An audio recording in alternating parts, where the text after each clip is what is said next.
7. Prince Yuri Lubovedsky.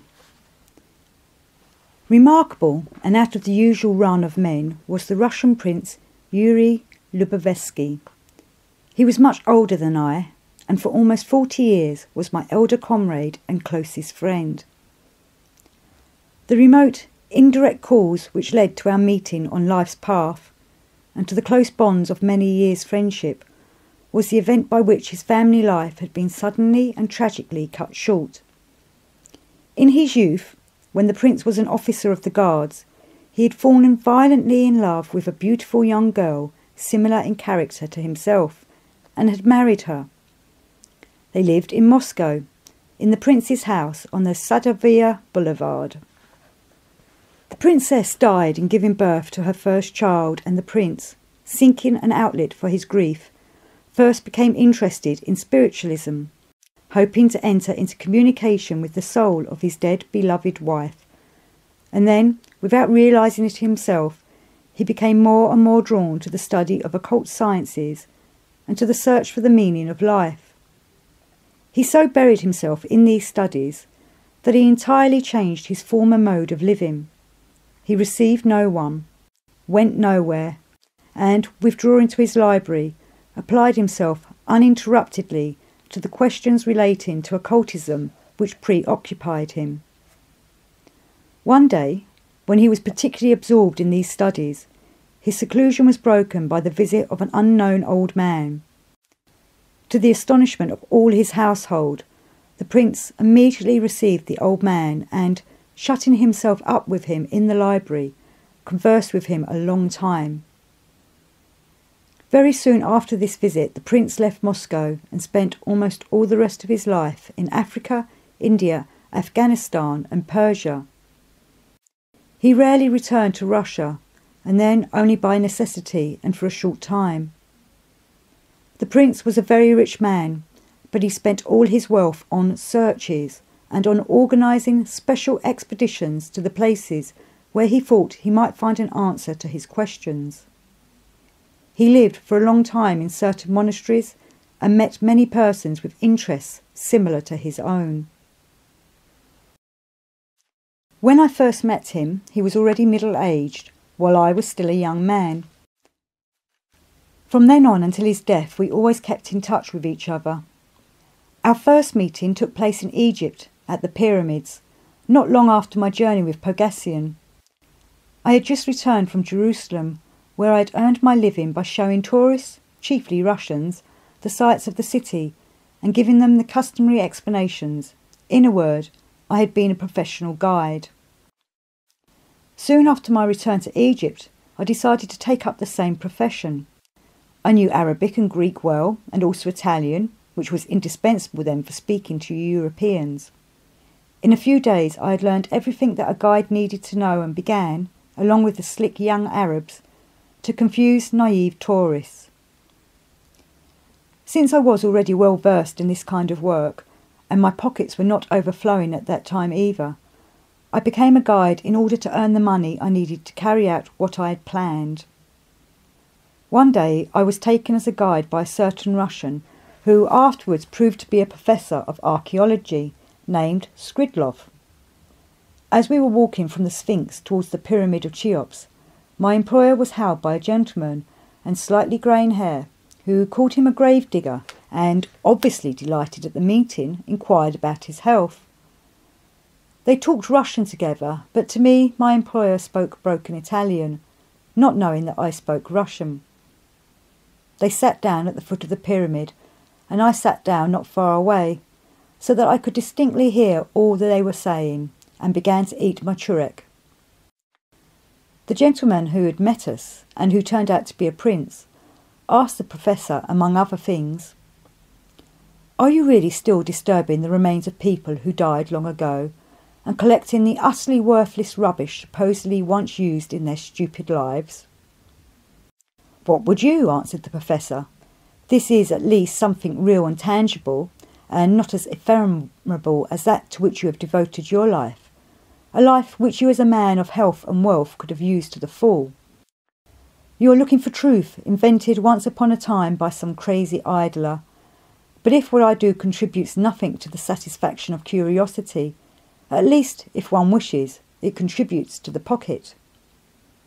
They talked in this way for a long time, and then my employer wished to go on to other pyramids and took leave of the prince, after arranging another meeting in ancient Thebes. It must be said that I was spending all my free time walking among these places like one possessed, hoping to find, with the help of my map of pre-sand Egypt, an explanation of the Sphinx and of certain other monuments of antiquity. Several days after the professor's meeting with the prince, I was sitting at the foot of one of the pyramids deep in thought, with the open map in my hands. Suddenly I felt that someone was standing over me. I hastily folded my map and looked up. It was the man who had accosted my employer at the Pyramid of Cheops. Pale and in great agitation, he asked me in Italian how and where I had obtained this map.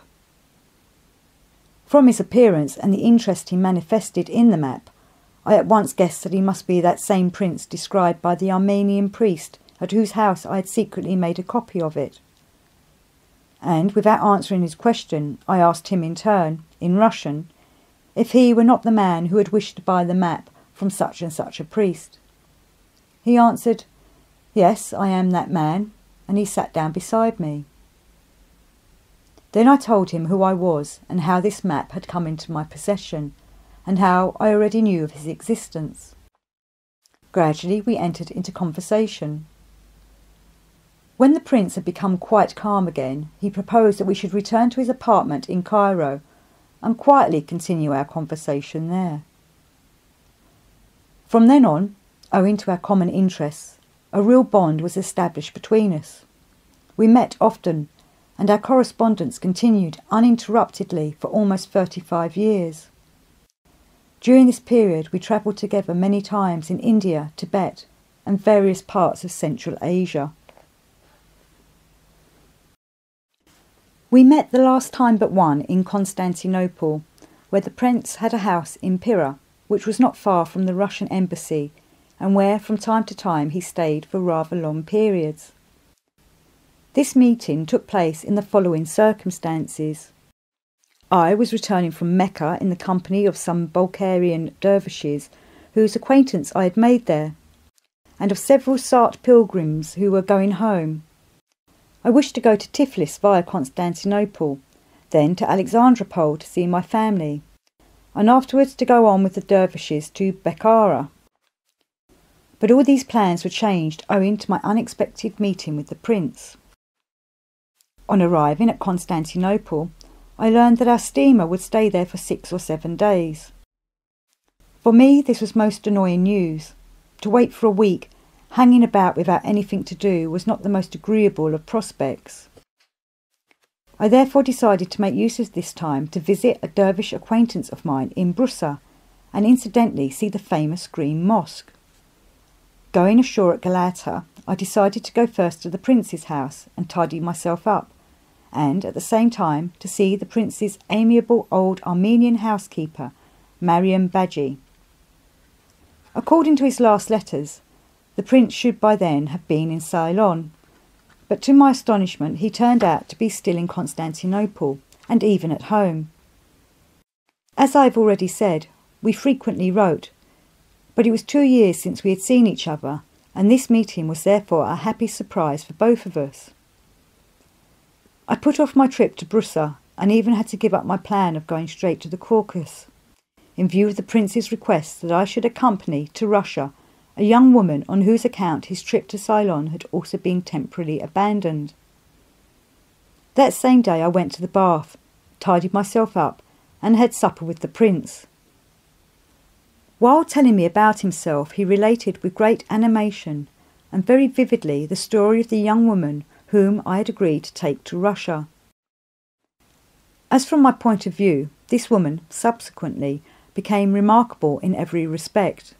I wish not only to repeat her story as it was recounted by Prince Lubovedsky, but also to tell something about her later life, based on my personal meetings with her and on my own observations, the more so since the original manuscript, in which I had written a more complete description of the life of this remarkable woman, under the title of Confessions of a Polish Woman, has remained in Russia among my many other manuscripts, the fate of which is still entirely unknown to me. Vivitskaya. The prince told me the following story. A week ago I was leaving for Ceylon on a ship of the volunteer fleet. I was already on board. Among those who were seeing me off was an attaché of the Russian embassy, who, in the course of conversation, drew my attention to a certain passenger, a venerable-looking old man. "You see that old man," he said. "Can anyone possibly believe that he is an important agent of the white slave traffic? Nevertheless, it is so." This was said in passing. There was a great bustle on board, and many people had come to see me off. Having no time to pay much attention to the old man, I quite forgot what the attaché had told me. The boat started. It was morning. The weather was fine. I was sitting on deck reading. Near me, romping about, was Jack. Jack was the prince's fox terrier, who accompanied him everywhere. A pretty girl passed and patted Jack. Then she brought him some sugar, but Jack never takes anything from anyone without my permission, so he cocked his head at me as if to ask, "May I?" I nodded and said in Russian, "Yes, you may." It turned out that the young woman also spoke Russian, and a conversation was started with the usual questions as to where each was going. She told me that she was going to Alexandria to take a place as governess in the family of the Russian consul. During our conversation, the old man whom the attaché had pointed out to me came on deck and called the young woman. When they had gone off together, I suddenly recalled what had been said about this old man, and his acquaintance with this girl seemed to me suspicious. I began to think, searching my memory. I knew the consul in Alexandria, and as far as I could remember, he could not have needed a governess. My suspicions increased. Our boat had to stop at several ports, and at the first stop in the Dardanelles I sent 2 telegrams, one to the consul at Alexandria, asking whether he needed a governess, and the other to the consul at Salonika, where the boat was to stop next. I also confided my suspicions to the captain. In short, when we arrived at Salonika, what I suspected was confirmed, and it became clear that this girl was being carried off under false pretences. I found the girl appealing, and I resolved to rescue her from the danger menacing her, to take her back to Russia, and not to start off again for Ceylon until I had arranged something for her. We left the boat together at Salonika, and the same day boarded another which was returning to Constantinople. As soon as we arrived, I wished to send her back to her home, but it turned out that she had no one to whom she could go. That is why I've been delayed here. Her history is rather unusual. She is Polish, born in the Volhynia province, and as a child lived not far from Rovno, on the estate of a certain count for whom her father was superintendent. There were 2 brothers and 2 sisters in the family. The mother died when they were all quite young, and they were brought up by an old aunt. When this girl, Vitoviskaya, was 14, and her sister 16, their father died. At that time, one brother was studying somewhere in Italy, preparing for the Catholic priesthood. The other had turned out to be a great scandal. He had run away from college the year before, and was in hiding, so it was rumoured, somewhere in Odessa. At the death of the father, the 2 sisters and their aunt were compelled to leave the estate, since a new superintendent had been taken on. They moved to Rovno. Shortly afterwards, the old aunt also died. The situation of the sisters became difficult. On the advice of a distant relative, they sold their belongings and moved to Odessa, where they entered a vocational school to learn to be dressmakers. Vitoviskaya was very beautiful and, in contrast to her elder sister, frivolous. She had a great many admirers, among them a commercial traveller who seduced her and took her off to St. Petersburg. As she had quarrelled with her sister, she took with her her share of their heritage. In St. Petersburg, the commercial traveller robbed and deserted her, and she found herself penniless in a strange city. After many struggles and misfortunes, She finally became the mistress of an old senator, but he soon became jealous of some young student and turned her out. She then got into the respectable family of a certain doctor, who trained her to extend his practice by a very original method. The doctor's wife had met her in the garden in front of the Alexandra Theatre, had sat down beside her and had persuaded her to come and live with them. She then taught her the following manoeuvre. She was to walk along the Nevsky, and when accosted by a man she was not to put him off, but allow him to accompany her home, give him diplomatic encouragement and leave him at the door. He would of course ask the porter about her, and would be told that she was the companion of a certain doctor's wife. As a result of this procedure, the doctor would acquire new patients, who invented some kind of ailment merely to get into his apartment in the hope of a pleasant meeting. "Insofar as I've had time to study the nature of Lubovedsky," observed the prince with conviction, "she must have been subconsciously depressed all the time by such a life, and only dire need could have constrained her to resort to it." One day, when she was walking on the Nevsky for the purpose of picking up patients, she quite unexpectedly met her younger brother, whom she had not seen for several years. He was very well dressed and gave the impression of being rich. This meeting with her brother brought a ray of light into her cheerless life. It appeared that he had some kind of business in Odessa and abroad. When he learned that she was not particularly well off, he proposed that she should come to Odessa, where he had many connections and could arrange something good for her. She consented. On her arrival in Odessa, her brother found her a very good situation with excellent prospects, governess in the family of the Russian consul in Alexandria. Several days later, her brother introduced her to a very distinguished-looking old man, who happened to be going to Alexandria and who agreed to accompany her. And so, one fine day, accompanied by this apparently reliable gentleman, she went on board the boat and started on her way. What followed, you know. The prince told me he believed that only circumstances and the unhappy conditions of her family life had brought her to the brink of ruin, that her nature was unspoiled, and that she had many excellent qualities. He had therefore decided to interest himself in her life and put her on the right path. "For this," said the prince, "I must first of all send the unfortunate girl to my sister on my estate in the Tambov province, so that she may have a good rest, and after that we will see."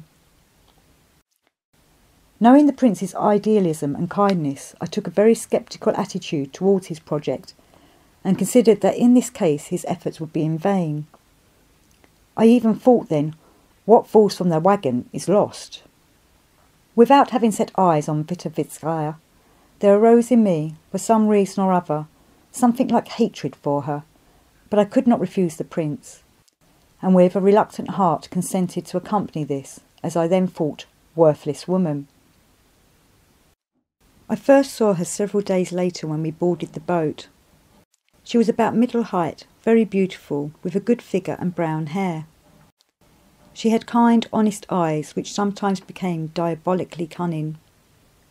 It seems to me that the face of history must have been of the same type. At the first sight of her, she aroused in me a dual feeling towards her, now of hate, now of pity. And so I went with her to the Tambov province. She stayed with the prince's sister, who became very fond of her and took her abroad, where they lived for long periods, particularly in Italy.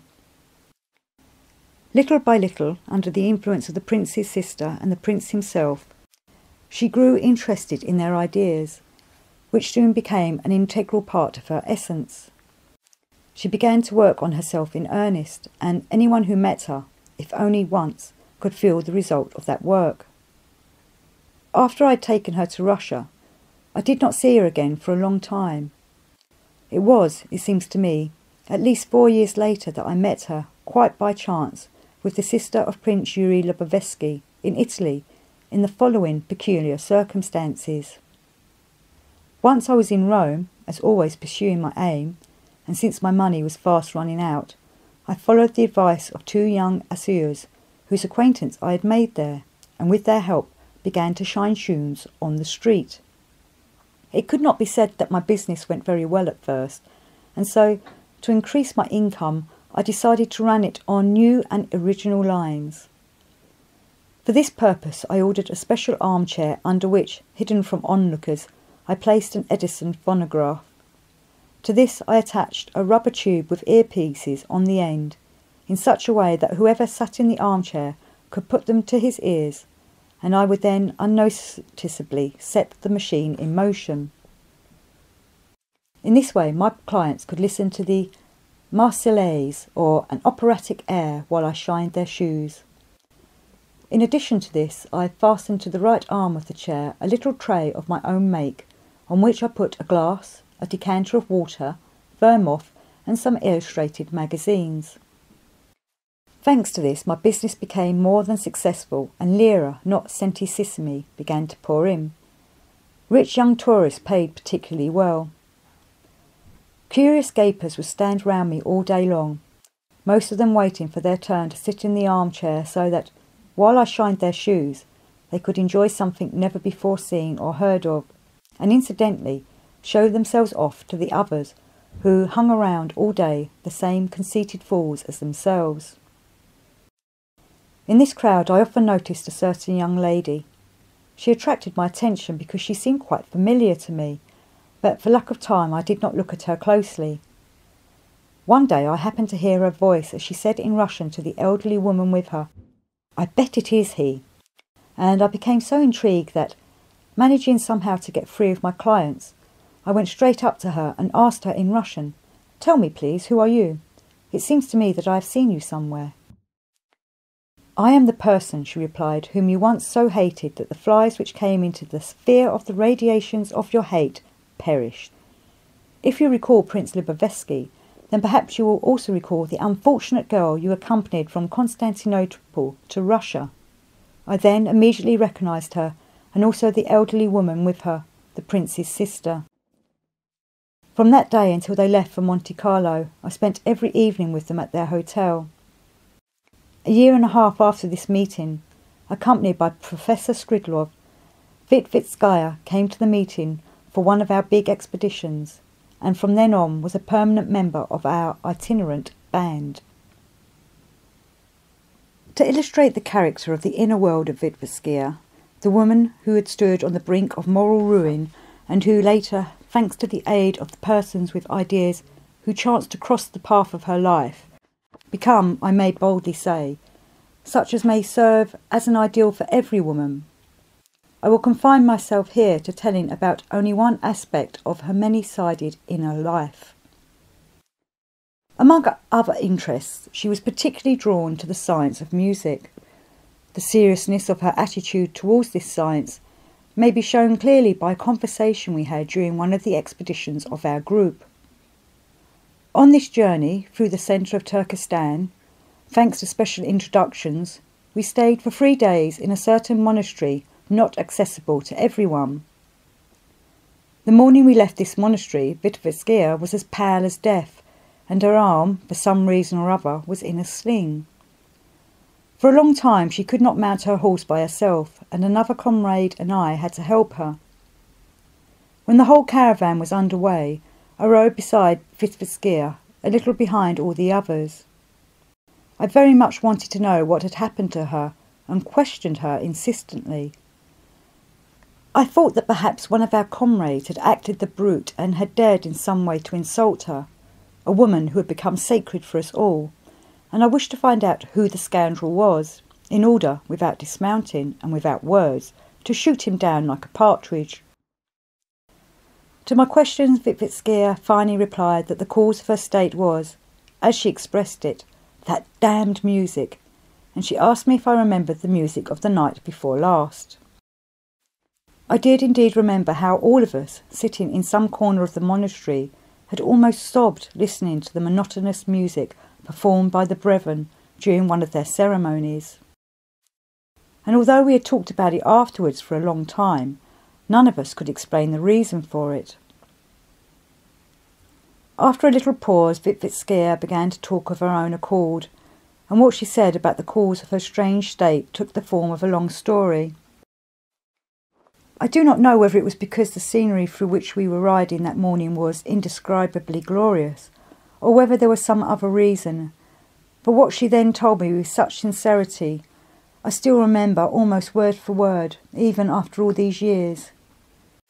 Each of her words was so strongly imprinted on my brain that it seems to me I hear her at this moment. She began as follows. I do not remember whether there was anything in music that touched me inwardly when I was still quite young, but I do remember very well how I thought about it. Like everybody else, I did not wish to appear ignorant, and in praising or criticising a piece of music, I judged it only with my mind. Even when I was quite indifferent to the music I heard, if my opinion was asked about it, I expressed a view, for or against, according to the circumstances. Sometimes, when everyone praised it, I spoke against it, using all the technical words I knew, so that people should think I was not just anyone, but an educated person who could discriminate in everything. And sometimes I condemned it in unison with others because I thought that, if they criticised it, there was doubtless something in it which I did not know about, for which it should be criticised. But if I praised a piece of music, it was because I assumed that the composer, whoever he might be, having been occupied with this matter all his life, would not let any composition see the light if it did not deserve it. In short, in either praising or blaming, I was always insincere with myself and with others, and for this I felt no remorse of conscience. Later, when that good old lady, the sister of Prince Lubovedsky, took me under her wing, she persuaded me to learn to play the piano. Every well-educated, intelligent woman, she said, should know how to play this instrument. In order to please the dear old lady, I gave myself up wholly to learning to play the piano, and in 6 months I did indeed play so well that I was invited to take part in a charity concert. All our acquaintances present praised me to the skies and expressed astonishment at my talent.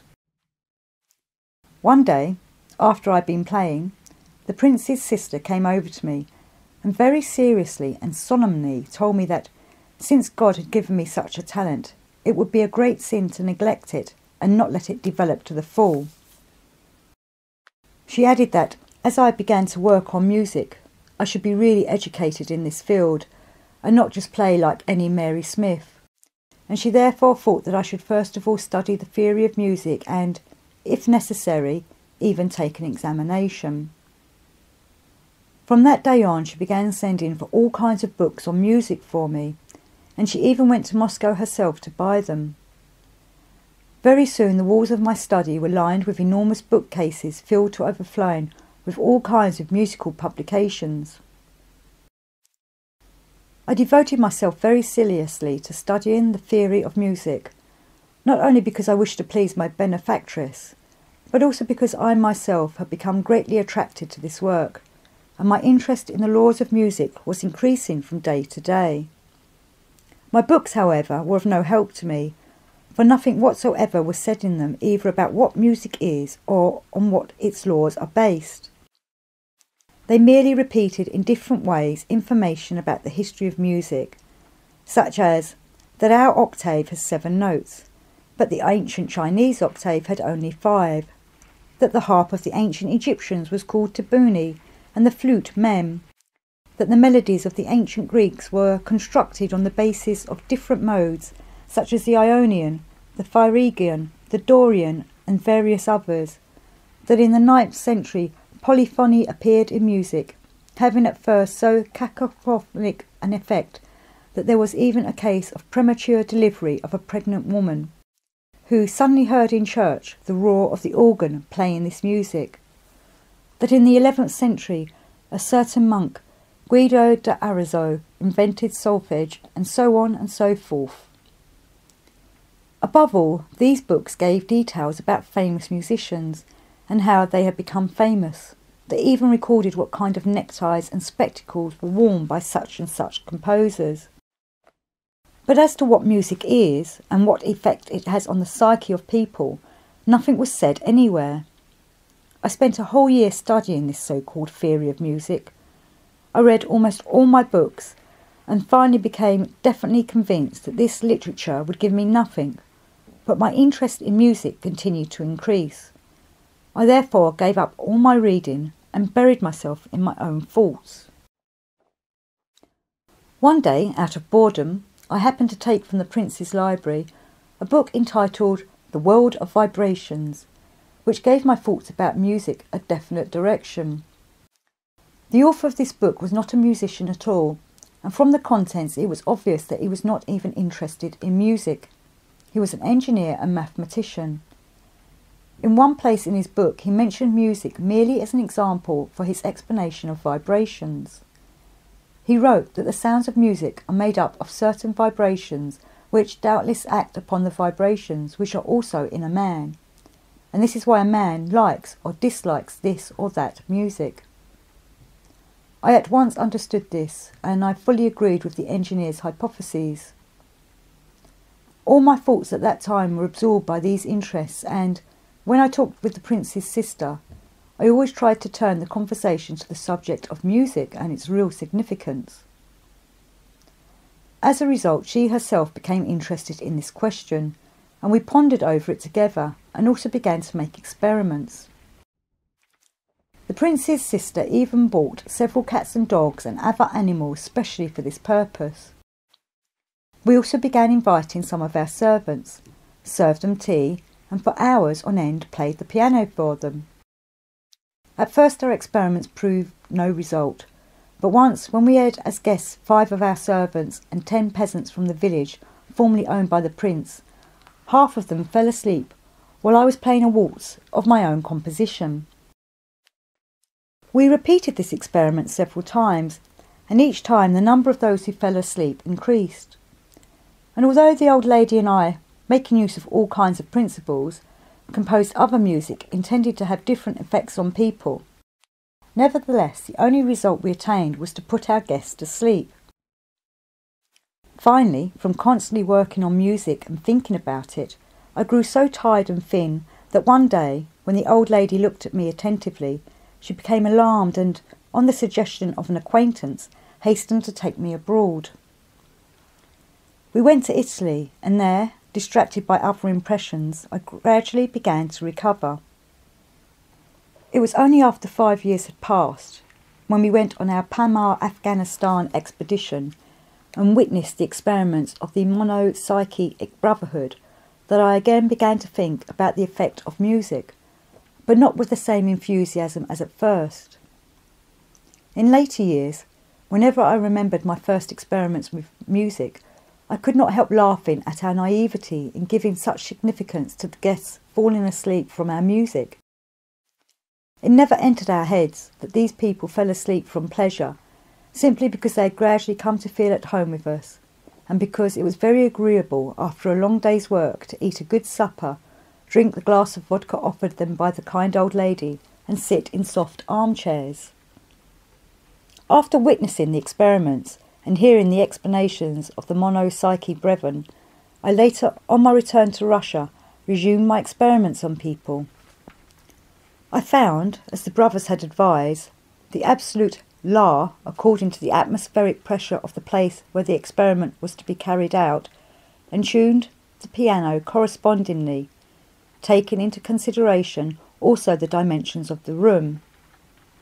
Besides this, I chose for the experiments people who already had in themselves the repeated impression of certain chords, and I also took into consideration the character of the place and the race of each one present. Yet I could not obtain identical results.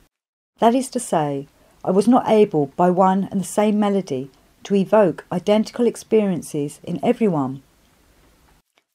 It cannot be denied that when the people present corresponded absolutely to the mentioned conditions, I could call forth at will in all of them laughter, tears, malice, kindness, and so on. But when they were of mixed race, or if the psyche of one of them differed just a little from the ordinary, the results varied, and try as I might, I could not succeed in invoking with one and the same music the mood I desired in all the people without exception. Therefore, I gave up my experiments once more, and as it were considered myself satisfied with the results obtained. But here, the day before yesterday, this music, almost without melody, evoked the same state in all of us.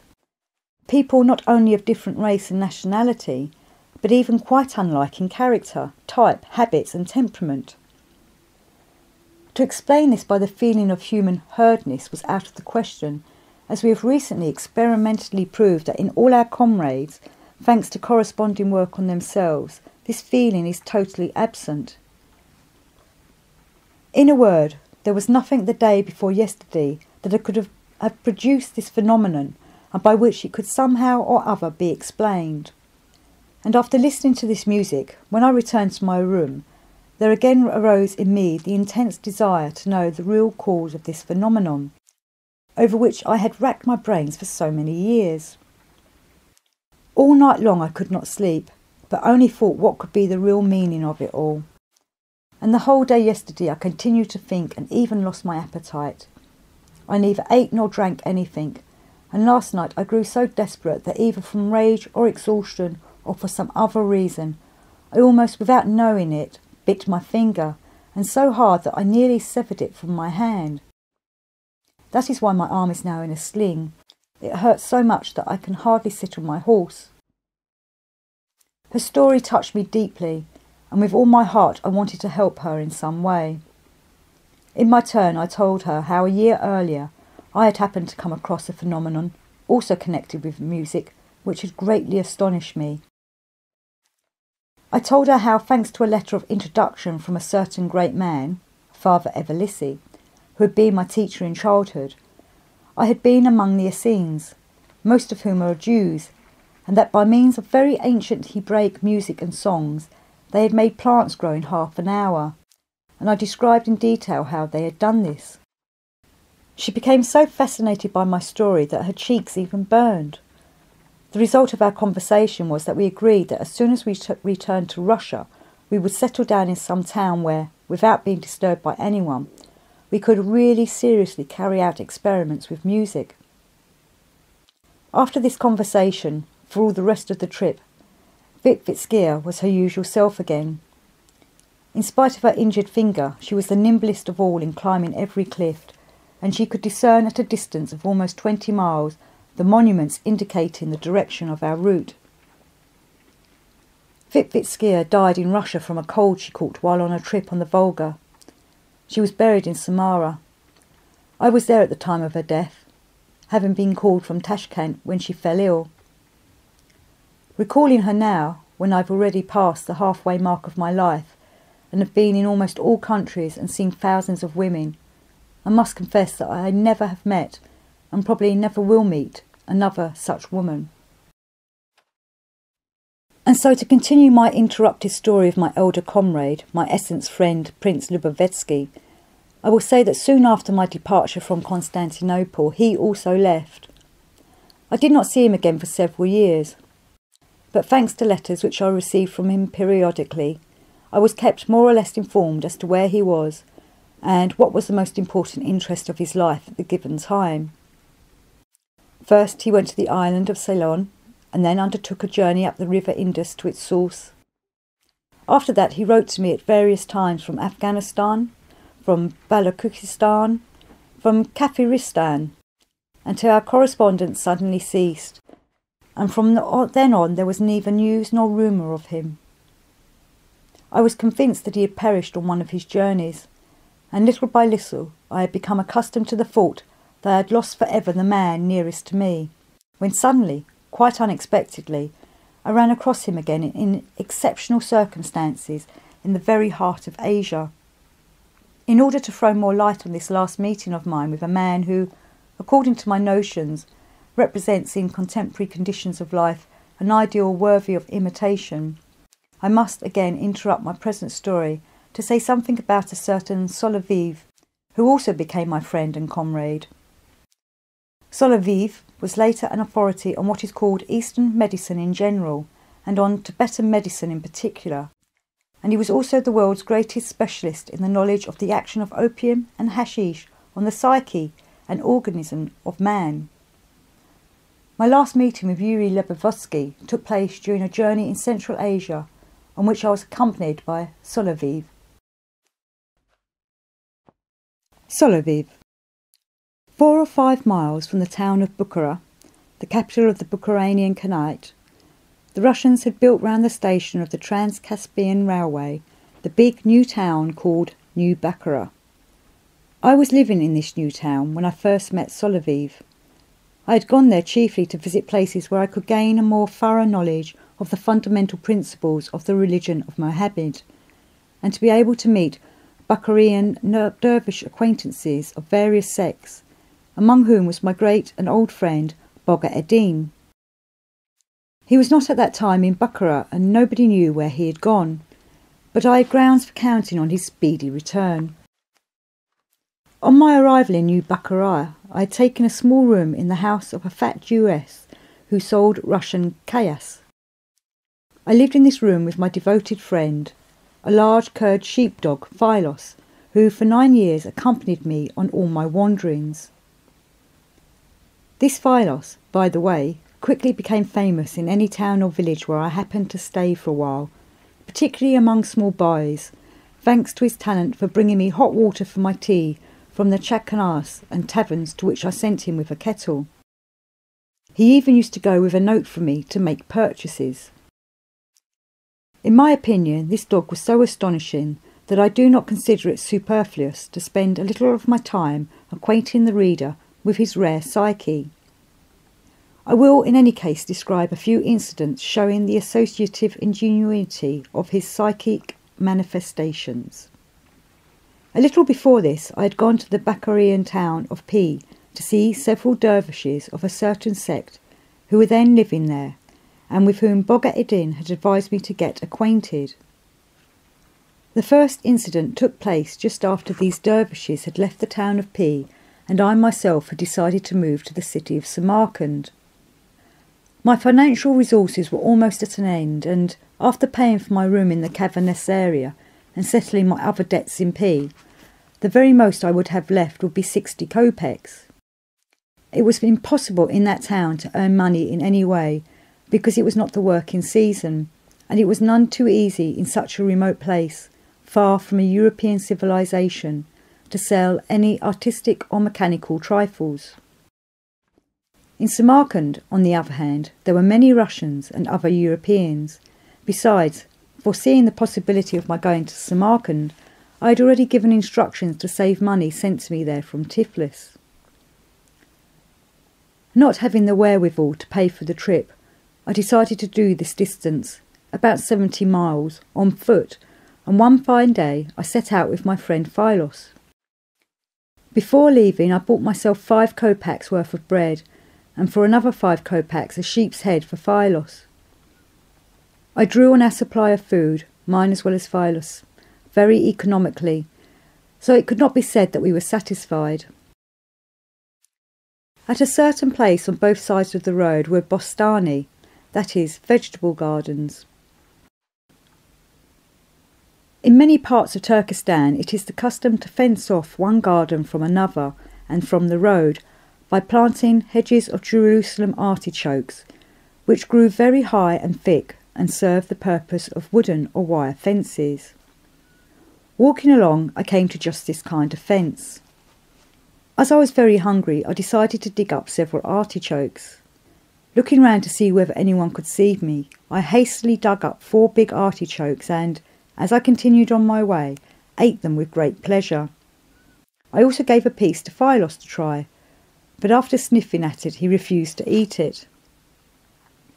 Arriving in New Samarkand, I took a room in the house of a local inhabitant on the outskirts of the town, and went off at once to the post office to see if my money had come from Tiflis, but it had not yet arrived. Pondering on where to get money, I decided to earn some by making artificial paper flowers. For this purpose I immediately went to a shop to buy coloured paper, but calculating that for my 50 kopecks I could get very little, I decided simply to buy some thin white paper and a little aniline dye of different colours, and to colour the paper myself, In this way, for a trifling sum, I could produce a large quantity of flowers. From the shop I went to the town gardens to rest on a bench in the shade of the trees. My Phylos sat down beside me. Buried in my thoughts, I looked at the trees where sparrows flitted from branch to branch, enjoying the stillness of the afternoon. Suddenly the thought entered my head. Why not try to make money with the sparrows? The inhabitants of this place, the Sarts, are very fond of canaries and other kinds of songbirds. Is a sparrow any worse than a canary? On the street which ran along the town gardens was a cab stand, where a number of drivers were resting and dozing on their boxes in the afternoon heat. I went over and plucked from the horses' tails the hairs I needed, made snares of them, and set them in various places, Phylos watching me all the time with great attention.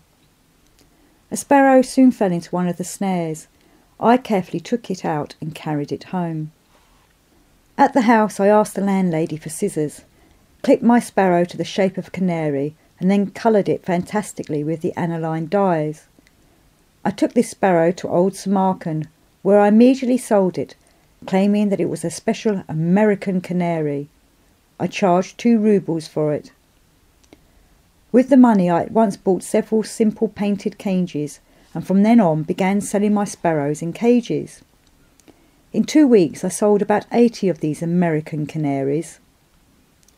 The first 3 or 4 days when I went to catch sparrows, I took Phylos with me. But after this I did not take him any more, because by then he had become a celebrity among the small boys of New Samarkand, and a crowd of them would come up to him in the town gardens, scare the sparrows and interfere with my catching them. The day after I stopped taking Phylos with me, he disappeared from the house early in the morning, and only returned in the evening, tired and covered with dirt, and solemnly placed on my bed a sparrow, to be sure a dead one. This was repeated each day. He would leave early in the morning, and would invariably bring back and place on my bed a dead sparrow.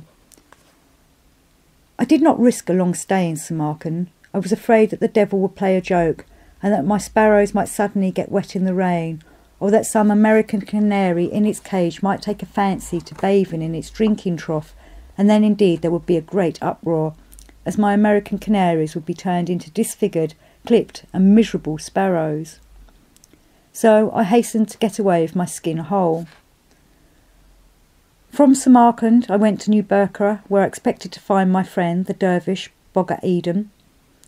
I felt like a rich man, for I had over 150 roubles in my pocket, which at that time was considered a fairly large sum. In New Burkara, as I've already said, I took a room in the house of a fat Jewish woman who sold kvass. This room had no furniture, and at night I spread out a clean sheet in one corner for a bed, and slept on it without a pillow. I did not do this for economy alone. No, it cannot be denied that such a way of sleeping is indeed very cheap, but I did this chiefly because at that period of my life I was a pure-blooded follower of the ideas of the famous Hindu yogis. All the same, I must confess that in those days, even at times of great material difficulty, I could not deny myself the luxury of lying on a clean sheet and of rubbing myself at night with eau de cologne, which had to be of a strength not less than 80%. 5 or 10 minutes after I lay down, when, according to the calculations of Phylos, I should already be asleep, he too would lie down on this improvised bed of mine, never on the side towards my face, but at my back. At the head of this ultra-comfortable bed there was a no less comfortable little table formed of books, tied together with a string, and dealing with the questions to which I was particularly drawn at the time. On this original library table I put all the things I might need at night, such as an oil lamp, a notebook, bug powder, and so on. One morning, several days after my arrival in New Burkara, I found on my improvised table a large Jewish artichoke. I remember thinking at the time, that minx of a landlady. In spite of her weight, she is so perceptive that she has immediately detected my weakness for Jerusalem artichokes, and I ate it with great pleasure. I was quite convinced it was the landlady who had brought me this artichoke, for the simple reason that so far no one besides her had entered my room. So when I met her the same day in the corridor, I confidently thanked her and even teased her about the artichoke. But to my great surprise, she made it clear to me that she knew nothing whatever about it. The next morning I again saw a Jerusalem artichoke in the same place, and though I ate this one with no less pleasure, I began to think seriously about its mysterious appearance in my room. What was my astonishment when on the third day the same thing was repeated. This time I firmly resolved to investigate and find out without fail who was playing such puzzling but pleasant tricks on me. But for several days I could not discover anything, although punctually every morning I found a Jerusalem artichoke in the same place. One morning, in order to clear up this matter, which mystified me more and more each day, I hid behind a barrel of fermenting chaos in the corridor. After a short time I saw Phylos cautiously stealing past the barrel, carrying in his mouth a large Jerusalem artichoke.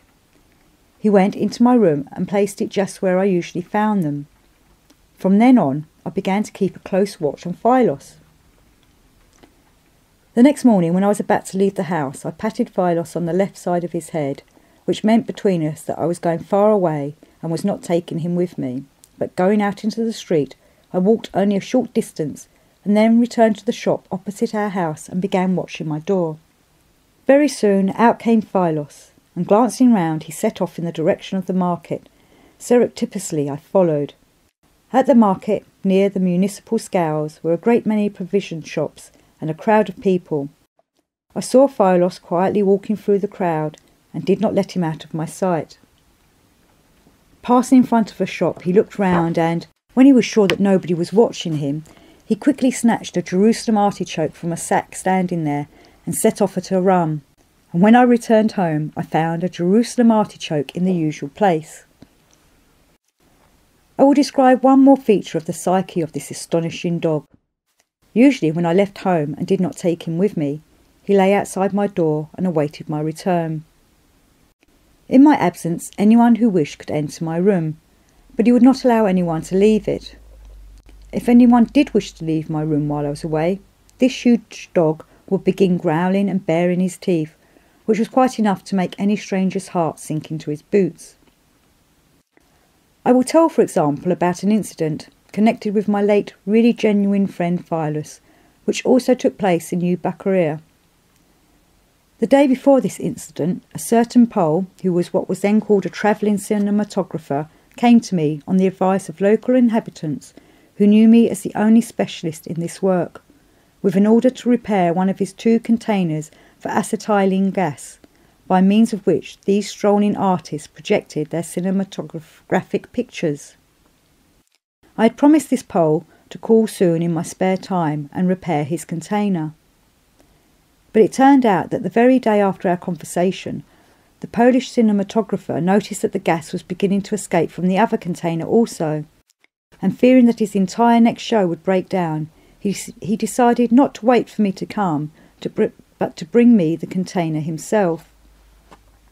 When he learned that I was not at home, but that my room was open, he decided not to carry back the heavy container, but to leave it in my room. That morning I had gone to Old Bucharest, where I intended to visit a certain mosque, and since it considered a great desecration, particularly among the followers of the Mohammed religion, for dogs to enter temples or their adjacent courts, I was obliged to leave Phylos at home, and as usual he was lying outside the door waiting for my return. And so, as was his custom, Phylos allowed the travelling cinematographer to enter the room, but to leave it, not on your life. And after several vain attempts to leave, this poor Pole had to resign himself to sitting on the floor of my room without food or drink, fretting all the time until I returned late in the evening. And so I was living in New Bucharest, and this time I really began to work at making artificial paper flowers to earn money and for various other advantages. In selling them, I was able to enter almost all the places of interest to me in Bucharest, and besides this, the income from this trade at that season of the year promised to be good. It was near the end of Lent, and, as is well known, the inhabitants of those places liked to decorate their rooms and tables with flowers for the Easter holidays. Moreover, that year the Jewish and Christian Easter almost coincided, and as the population of New Bukhara and part of Old Bukhara consisted mostly of people belonging to these two religions, the demand for artificial flowers was particularly great. I buckled down to work in real earnest, day and night, leaving only rarely to go and see my dervish friends, or occasionally, on evenings when I was very tired, to play billiards at a nearby restaurant. In my youth I was very fond of this game and quite skillful at it. One night, the evening of Holy Thursday, having finished my work, I had gone to play billiards, when suddenly during the game I heard noise and shouting in the next room. Throwing down my cue, I ran in and saw 4 men beating up another one. Although I did not know these people at all, or what the trouble was about, I ran to the rescue of the one who was being attacked. In my youth, I used to be enthusiastic about Japanese jiu-jitsu and Hivanitzian Fizleslu, and was always glad of an opportunity to apply my knowledge of these methods. So now also, just for the sport of it, I joined hotly in the fight, with the result that the two of us, the stranger and I, gave our opponents a good licking and soon forced them to retire. At that time, New Bukhara was still quite a new town. The population was made up of haphazard elements, including many exiles from Russia living under the surveillance of the police on what was called wolf tickets. They were a motley crowd of people of all nationalities, some with a past, some perhaps with a future. Among them were criminals who had already served their terms, and also many political exiles, either sent there by the courts or by the administrative orders widely used at that time in Russia. The surrounding and conditions of life of these exiles were so wretched that all of them, without exception, gradually became drunkards. Even those who formerly never drank and had no hereditary predisposition to drink fell quite naturally and easily into this common tendency. The company in whose fight I had got mixed up belonged to this category. After the fight, I wished to take my companion in arms to his home, fearing that if he went alone, something unpleasant might happen to him on the way. But it turned out that he lived in the same place as the other 4, in repair cars on the railway tracks. As it was already night, there was nothing to be done but suggest that he come home with me, to which he agreed. My new acquaintance, and this was Solovey, turned out to be still a young man, but it was clear that he had already taken to drink. He had come out of the fight rather damaged. His face was all bruised and one eye badly blackened. The next morning his eye was swollen almost shut, and I persuaded him not to leave, but to stay with me until it was better. The more so since the Easter holidays had begun, and he had finished work the day before. On Good Friday he went off somewhere, but came back to spend the night with me. The next day I had to run about almost all day long. I had to deliver the flowers ordered for Easter. I was not free until evening, and as I had no Christian acquaintances and nowhere to go to celebrate, I bought a gulich, paksha, and some painted eggs and everything else customary for this feast, as well as a small bottle of vodka, and brought them home. I did not find Solovey in, and so, after washing and making myself tidy, I had no other clothes to change into. I went off alone to the evening service at the church. When I returned, I found Solovey already asleep. As there was no table in my room, I quietly, so as not to disturb him, brought in from the court outside a large empty case, covered it with a clean sheet and placed on it all the things I had bought for the feast, and only then woke Solovey. He was very surprised at everything he saw, and gladly consented to participate in this solemn repast. He got up and we sat down together at the table, he on my books and I on a pau turned upside down. First of all I poured out a glass of vodka for each of us, but to my astonishment he thanked me and refused to drink. I drank alone, and Solovey began to eat. Vilas, who was present at this celebration, received a double portion, 2 sheep's heads. We sat in silence and ate. It was not a happy Easter either for me or for Solovey. Picturing to myself the familiar scene of the family feast, I began to think of my family far away. Solovey also was thinking about something, and we sat a rather long time without speaking. All of a sudden, as if to himself, Solovey exclaimed, "Help me, O Lord, in memory of this night, to be able never again to drink this poison which has brought me such a life." He fell silent, and then with a disconsolate gesture murmured, "Ah, me," and began telling me about his life. I do not know what had affected him. Was it because Easter recalled to him distant and dear memories of the time when he had been a man, or was it the sight of the carefully arranged table and the unexpected feast, or both together? Whatever it was, he poured his heart out to me. It seemed that Solovey had once been a post office employee, but had become so quite by chance. He came from a merchant family of Samara, where his father owned big flour mills. His mother came of an impoverished noble family. She had been educated at a finishing school for the aristocracy, and her upbringing of her children consisted exclusively in teaching them good manners and how to behave. This was all they had been stuffed with. His father was hardly ever at home, spending his time at his mills and grain shops. Moreover, he was addicted to drink, and regularly several times a year he would drink steadily for several weeks. Even when sober he was, in the words of his son, an overbearing fool. The parents of Solovey, each living their own separate lives and with their own interests, merely endured one another. Solovey had one younger brother, and both boys went to the public school. The parents had even, as it were, divided up the children. The elder son was the mother's favourite, the younger the father's, and on this account there were frequent scenes. The father never addressed his elder son without a sneer, so that a kind of hostility gradually grew up between them. The mother, who received money from her husband for expenses, gave Solovey a certain amount monthly. But with the years his appetites increased, and his allowance was not sufficient for paying court to girls. Once he stole a bracelet from his mother and sold it to make some gift or other. When she discovered this theft, she concealed it from his father, but the thefts began to be repeated, and one day his father, learning of them, made a great scene and turned Solovey out of the house, although later, through the intervention of relatives and the mother, he pardoned him.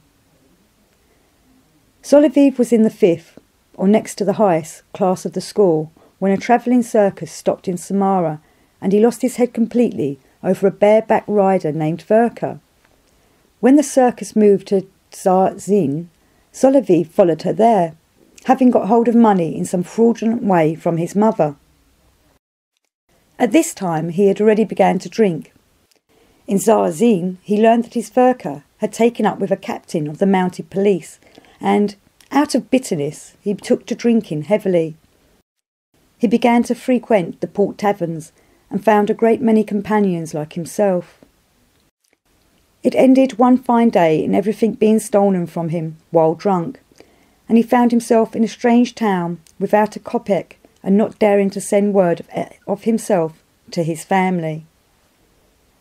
Having gradually sold his personal belongings and clothing, he was finally compelled to exchange even the clothes he was wearing for mere rags, and thus become an outcast in the full sense of the word.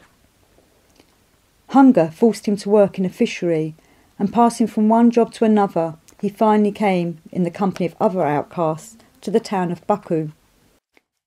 Here fate smiled on him a little. Someone gave him clothes, and he succeeded in becoming a telephone operator in the district of Balaknar. The adversities of his recent past made him think, and he began to work steadily. One day he met someone from Samara who, having learned who he was, that is, of what family he came, decided to help him get a better position. As Solovey had a fifth-class education, he was taken on in Baku as an assistant in the postal telegraph service, but for the first few months he had to work without a salary. After this he received a post in Kushka and worked there as a clerk.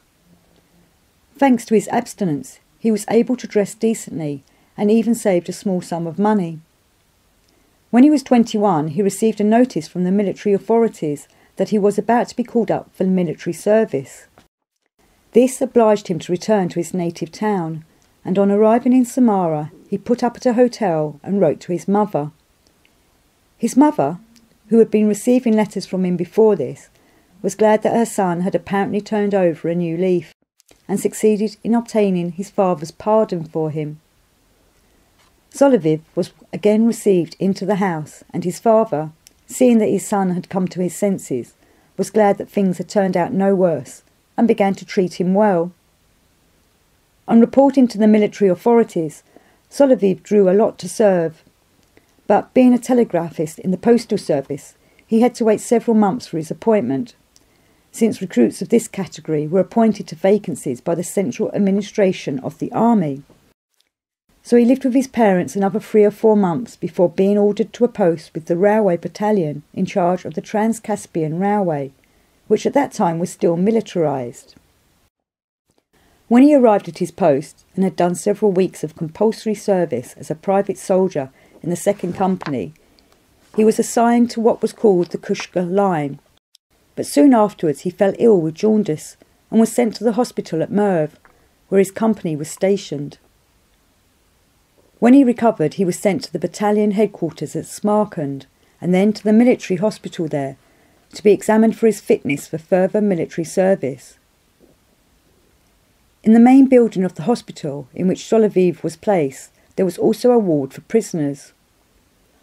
Walking along the corridor and occasionally talking with the prisoners through a little window, he made the acquaintance of one of them, a Pole, who had been accused of counterfeiting.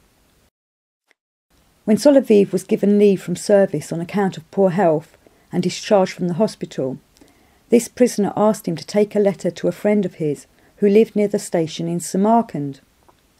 As thanks for delivering the letter, he stealthily handed him a vial of blue liquid, explaining that this liquid could be used to counterfeit the green 3-ruble notes, but not any other kind, and this was done in the following way. Special paper, moistened with this liquid, was applied to both sides of the note, and then everything was pressed together in a book. The negatives obtained in this way from both sides of the note gave 3 or 4 good copies. In Central Asia, where people were not well acquainted with Russian money, these notes were very easy to pass. Solovey, who first tried this process out of curiosity, found himself in need of money just before his departure for home, and with no particular risk passed a small quantity of his counterfeits. At home he was warmly welcomed, and his father urged him to stay and help him as the younger brother was doing. Solovey consented and was given the direction of one of the mills somewhere outside Samara. But after working there several months he began to get bored and, longing for his vagabond life, went to his father and told him frankly that he could not go on any longer. His father let him go and even gave him a good deal of money.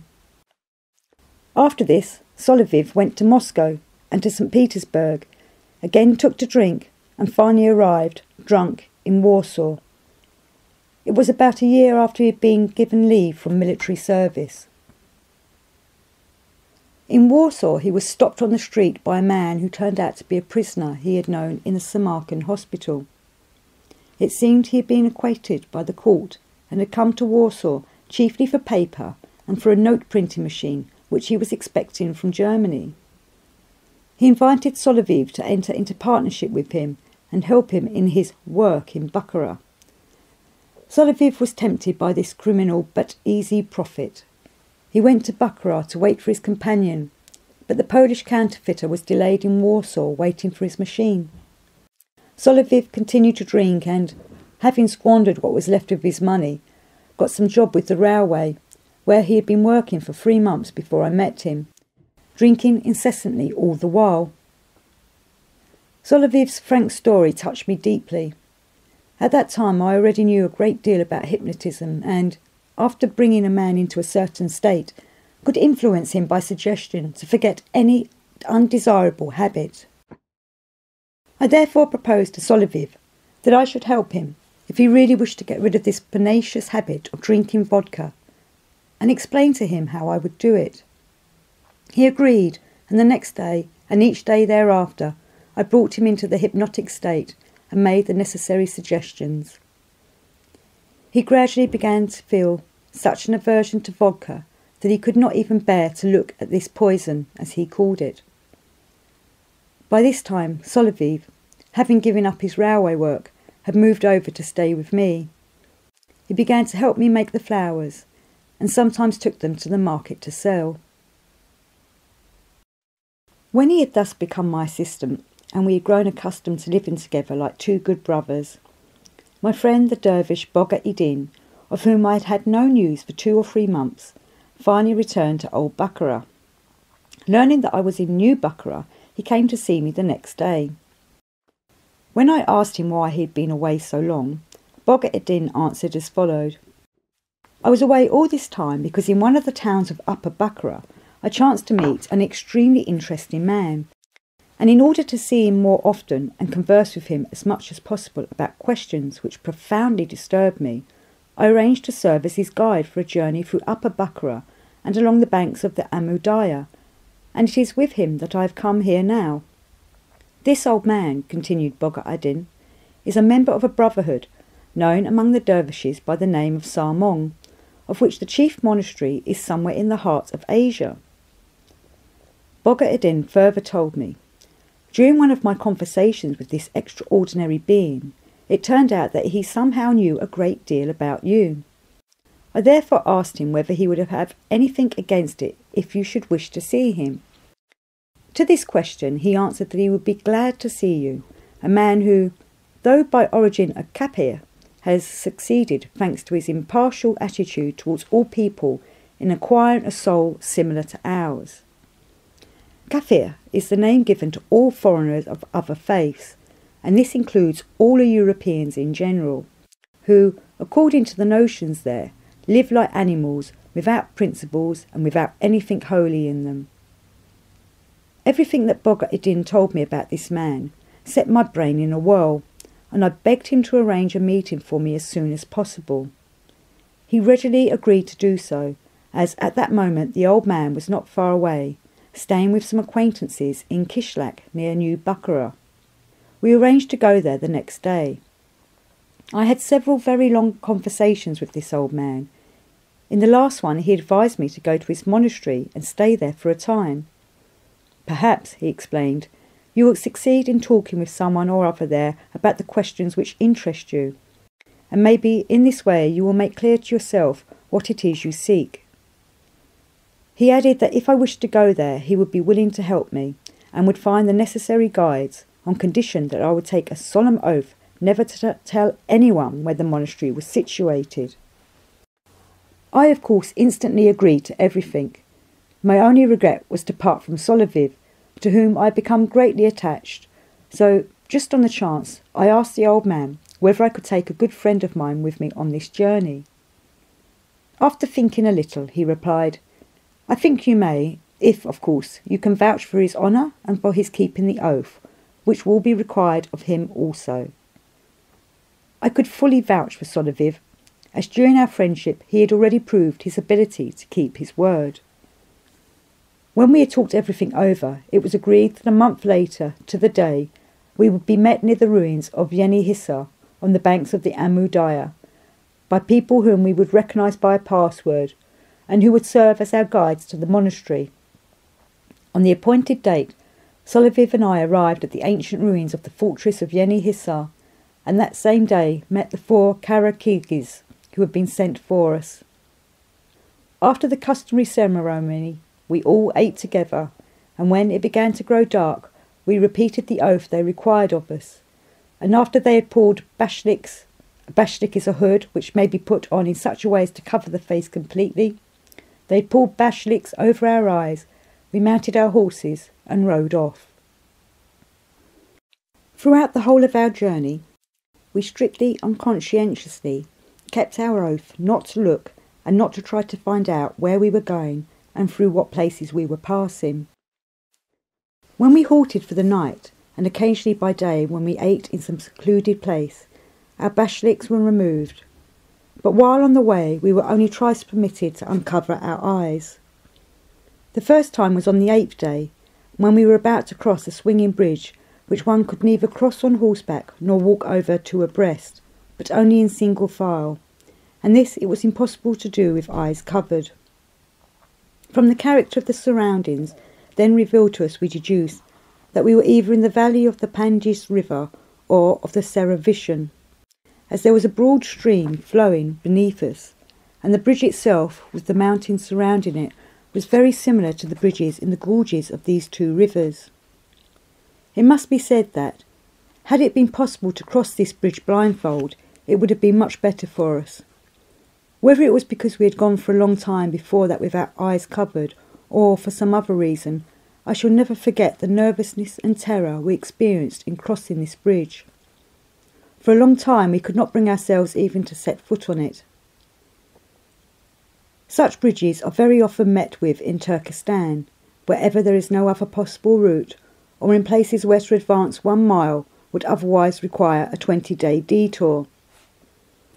The sensation one has when one stands on one of these bridges and looks down to the bottom of the gorge, where there is usually a river flowing, can be compared to that of looking down from the top of the Eiffel Tower, only many times more intense, and when one looks up, the tops of the mountains are out of sight.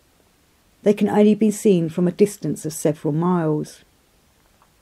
Moreover, these bridges hardly ever have a handrail, and they are so narrow that only one mountain pack horse can cross at a time. Furthermore, they rock up and down as if one was walking on a good spring mattress, and I will not even speak about the feeling of uncertainty as to their strength. For the most part they are held in place by ropes made from the fibre of the bark of a certain tree, one end attached to the bridge and the other fastened to some nearby tree on the mountainside or to a projection of rock.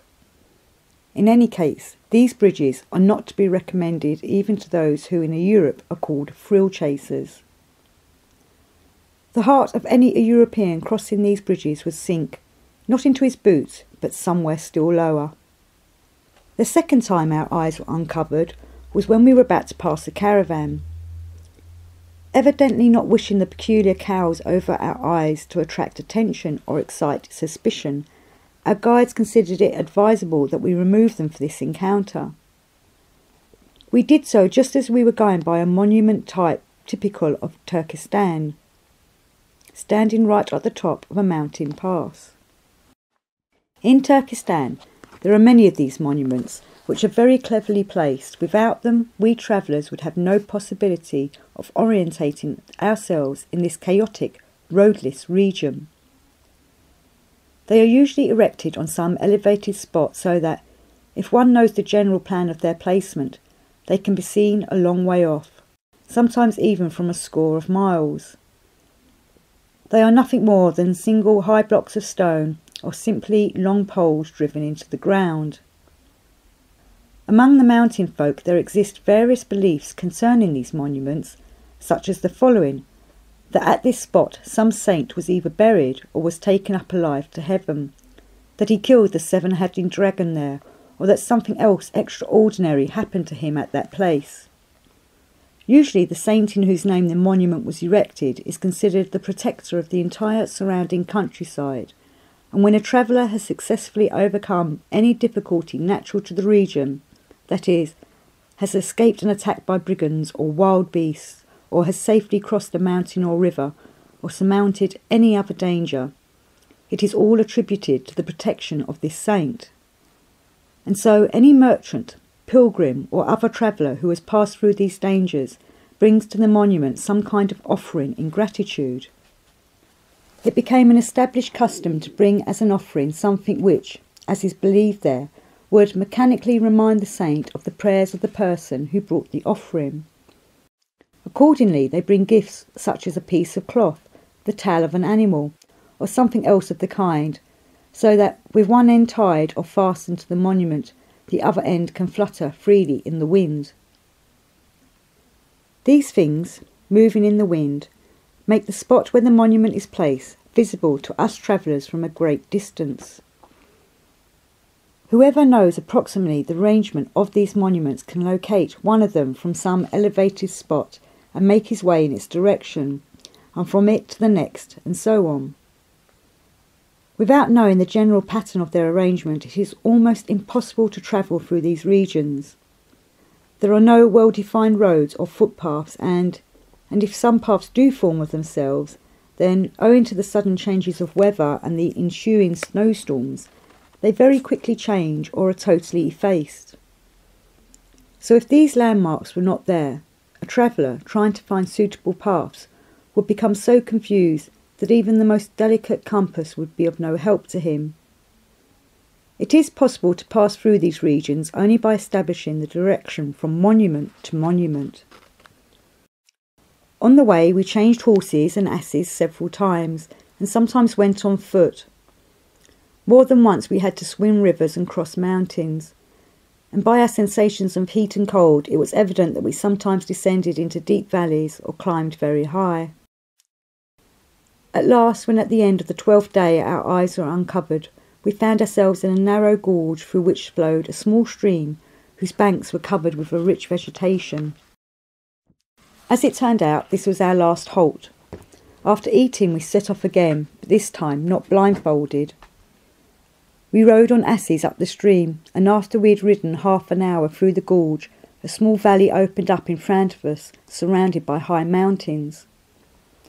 On our right and in front of us, but a little to the left, we could see snow-capped peaks. While crossing the valley, after a bend in the road, we saw some buildings in the distance on the slope to our left. As we came nearer, we were able to make out something like a fortress such as one finds on a smaller scale on the banks of the Amudaya or the Panjis. The buildings were encircled by a high unbroken wall. Finally we rode in at the first gate, where we were met by an old woman to whom our guide said something. They then immediately rode out again through the same gate. We were left alone with the old woman and, without haste, she led us to one of a number of small rooms, like cells, which were built round a small court, and pointing to 2 beds that stood there, went away.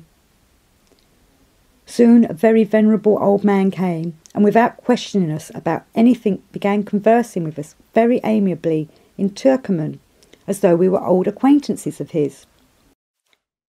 He showed us where everything was, and said that for the first few days our meals would be brought to us there. He advised us to rest after our journey, but added that if we were not tired we could go out and walk around.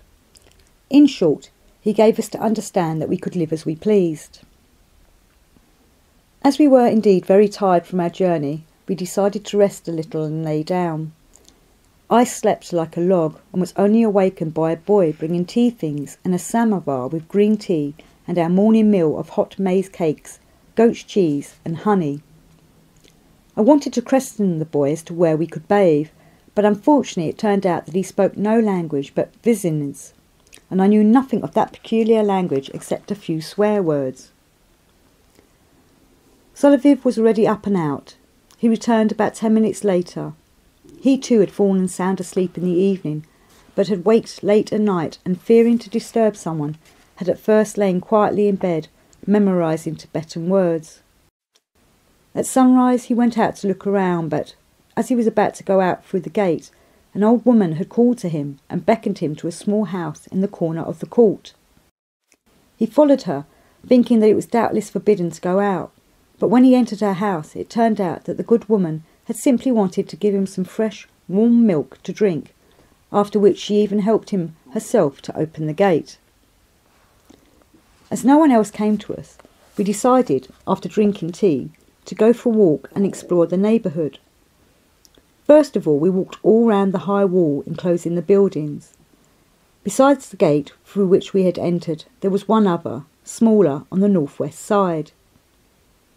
Everywhere reigned an almost awesome quiet, broken only by the monotonous sound of a distant waterfall and the occasional twitter of birds.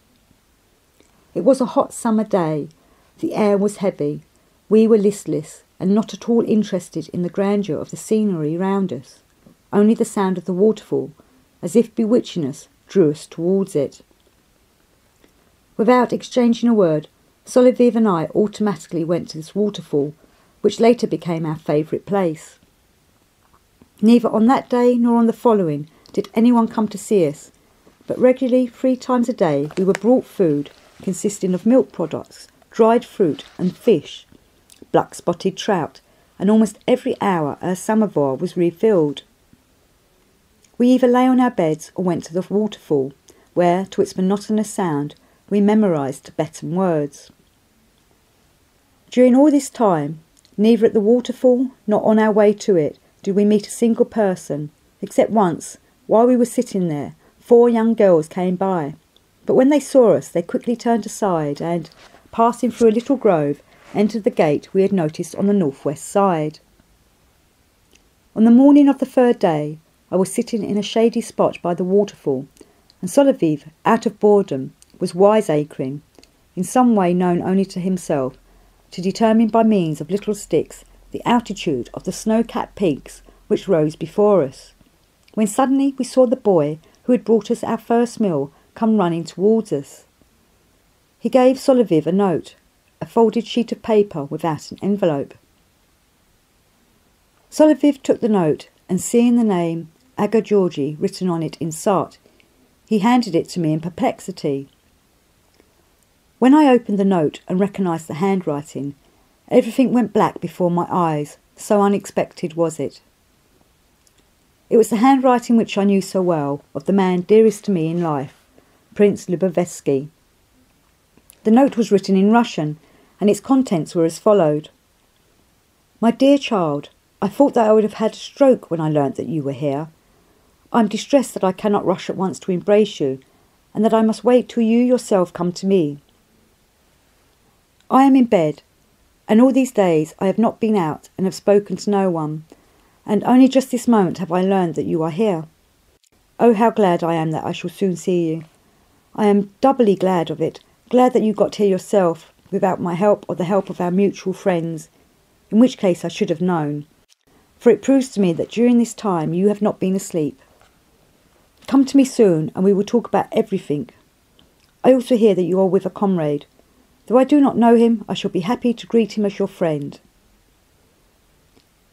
Without having read half the note, I had already begun to run, finishing the note as I ran, and waving to Solovey to come quickly. Where I was running to I did not know. After me ran Solovey and the boy.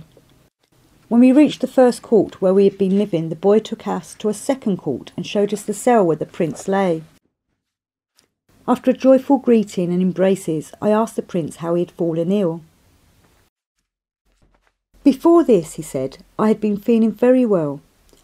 2 weeks ago, after bathing, I was cutting my toenails, and without noticing it, I probably cut one too short, as afterwards, walking barefoot as usual, I must have got a splinter in this toe, and it began to hurt. At first I paid no attention to it, thinking it would pass, but it became worse and finally began to fester. A week ago fever set in which continued to rise, and I was compelled to take to my bed. I even became delirious. The brethren tell me that I had blood poisoning, but now the danger is over, and I feel well. But enough about me. It is nothing. I shall soon recover. But tell me quickly, how did you get here? By what miracle? I told him briefly of my life during the 2 years in which we had not seen each other, of chance meetings during that time, of my friendship with the dervish Bogha Eddin, the incidents which resulted from it, and how I finally found myself there. I then asked him why he had disappeared from sight so suddenly, why I had had no news from him all this time, and why he had let me worry over the uncertainty about him until finally, with grief in my heart, I had resigned myself to the thought of having lost him for ever. And I told him how, in case by any chance they might be useful to him, I had had requiems held for him, regardless of expense, and even though I did not fully believe in their efficacy. Then I asked how he himself had got there, and the prince answered as follows. When we last met in Constantinople, There had already begun in me a kind of inner lassitude, something like apathy. On the way to Ceylon, and for the next year and a half, this apathy gradually took the form of what one might call a dreary disillusionment, and consequently there grew in me a sort of inner emptiness, and all interest connected with life faded. When I arrived in Ceylon, I made the acquaintance of the famous Buddha monk A. We spoke together often with great sincerity, and as a result of our conversations we organised an expedition up the river Ganges, with a programme planned in advance and a route mapped out in detail, in the hope of finally clearing up the questions which evidently had been perturbing him just as they had me. This venture was for me personally as the last remaining straw at which I clutched, and therefore, when this journey turned out to have been just another chase after a mirage, everything finally died in me, and I had no wish to undertake anything further. After this expedition, I happened to go to Kabul again, where I gave myself up entirely to oriental idleness, living without any aims or interests whatsoever, automatically meeting old acquaintances anew. I often went to the house of my old friend, the Aga Khan. In the company of a host so rich in adventures as he, one could somehow pass one's time in the boring life of Kabul. One day I saw there among his guests, sitting in the place of honour, an old Tamil in a costume not at all suitable for the house of the Aga Khan. After greeting me, the Khan, seeing my perplexity, hurriedly whispered to me that this venerable old man was a great friend of his, a queer fellow to whom he was under great obligations, even for having once saved his life. The old man lived somewhere in the north, but occasionally came to Kabul either to see relatives or on some other business, and whenever he was there he came to see him, which always made the Aga Khan inexpressibly glad, as he had never in his life met a better man. He advised me to talk with him and added that, if I did, I should speak loudly as he was hard of hearing. The conversation interrupted by my entrance was resumed. It was about horses. The old man also took part in the discussion, and it was evident that he was a connoisseur of horses and had once been a great lover of them. Then the conversation changed to politics. They talked of the neighbouring countries of Russia and England, and when they were speaking of Russia, the Aga Khan, indicating me, jokingly said, "Please do not say anything bad about Russia. You might offend our Russian guest." Although this was said in jest, it was clear to me that the Khan desired to prevent the inevitable denunciation of the Russians. There was at that time a widespread hatred there of the Russians and the English. Then the general conversation died down, and we began talking among ourselves in separate groups. I talked with the old man, to whom I felt more and more drawn. He spoke with me in the local language, asked where I came from and how long I had been in Kabul. Suddenly he started to speak Russian, very correctly, though with a pronounced accent, explaining that he had been in Russia, even in Moscow and St. Petersburg, and had also lived a long time in Bukhara, where he had met many Russians and had thus learnt to speak Russian. He added that he was very glad of an opportunity to speak this language again, as for lack of practice he had already begun to forget it. A little later he said, among other things, that if it were agreeable to me, and if I wished to speak in my native language and honour an old man, we could leave together and go to a chakana to sit for a while and talk. He explained that sitting in cafes and chakanas had been a weakness and habit of his from his youth, and that now, whenever he came to the city, he could not deny himself the pleasure of spending his free time that way, because, in spite of the noise and bustle, nowhere else could he think so well, and he added, "Doubtless that very noise and bustle is just the reason why one can think so well there." I consented to go with him, with the greatest pleasure, not of course in order to speak Russian, but for some reason I myself could not explain. Though already old myself, I was beginning to feel towards this old man as a grandson feels towards his beloved grandfather. Soon all the guests began to leave. The old man and I left together, talking on the way of one thing and another. When we reached the Chicana, we sat down on the open terrace, where we were served green buccarum tea. From the attention and deference paid to the old man, it was evident that he was known and respected there. He had been speaking of the Tzaddiks, but after the first cup of tea, he suddenly broke off the conversation, saying, "But these are trifles we are speaking about. This is not the point." And after looking at me steadily, he glanced aside and became silent. The way he had so unexpectedly cut short the conversation, how he had ended it, and that piercing look, all seemed to me strange, and I said to myself, "Poor fellow, doubtless his thinking faculty has already begun to weaken with age, and his mind has begun to wander," and I became painfully sorry for this dear old man. The feeling of pity began little by little to pass to myself. I reflected that my mind also would soon begin to wander, and that the day was not far off when I too would not be able to direct my thoughts, and so on. I was so lost in these heavy but fleeting thoughts that I even forgot the old man. Suddenly I again heard his voice. The words he spoke instantly dispelled my gloomy thoughts and shook me out of my state. My pity changed to such an astonishment as I think I had never experienced in my life before. "Hey, Gogo, Gogo, 45 years you have worked, suffered and laboured incessantly, and not once did you decide for yourself or know how to work so that, if only for a few months, the desire of your mind should become the desire of your heart. If you had been able to attain this, you would not now in your old age be in such solitude as you are." The name Gogo, which he had used, made me start with amazement. How could this Hindu, who saw me for the first time somewhere in Central Asia, know the nickname by which I had been called in my childhood 60 years before, and then only by my mother and nurse, and which no one had ever repeated since then? Can you imagine my astonishment? I instantly recalled an old man who had come to see me once in Moscow after the death of my wife, when I was still a young man. I wondered, could this be the same mysterious man? But no. Firstly, the other was tall and did not resemble this one, and secondly, the other had surely died long before, as more than 40 years had passed since that time, and he had been quite old. I could not find any explanation of this old man's obvious knowledge, not only of me, but also of my inner state, known to myself alone.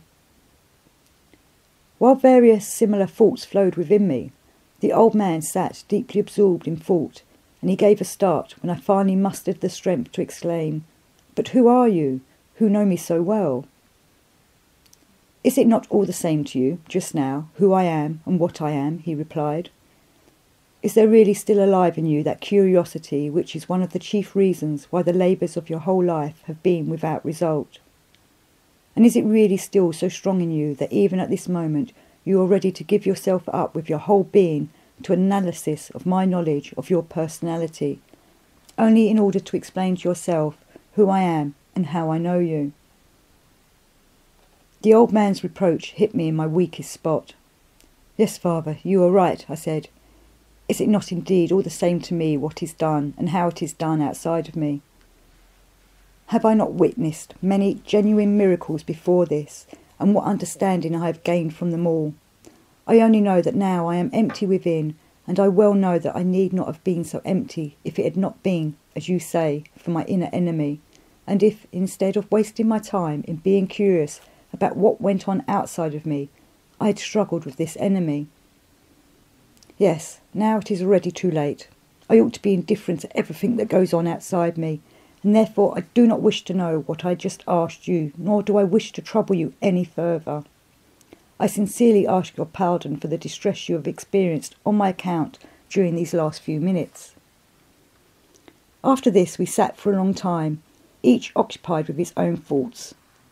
At last he broke the silence by saying, "No, perhaps it is not yet too late.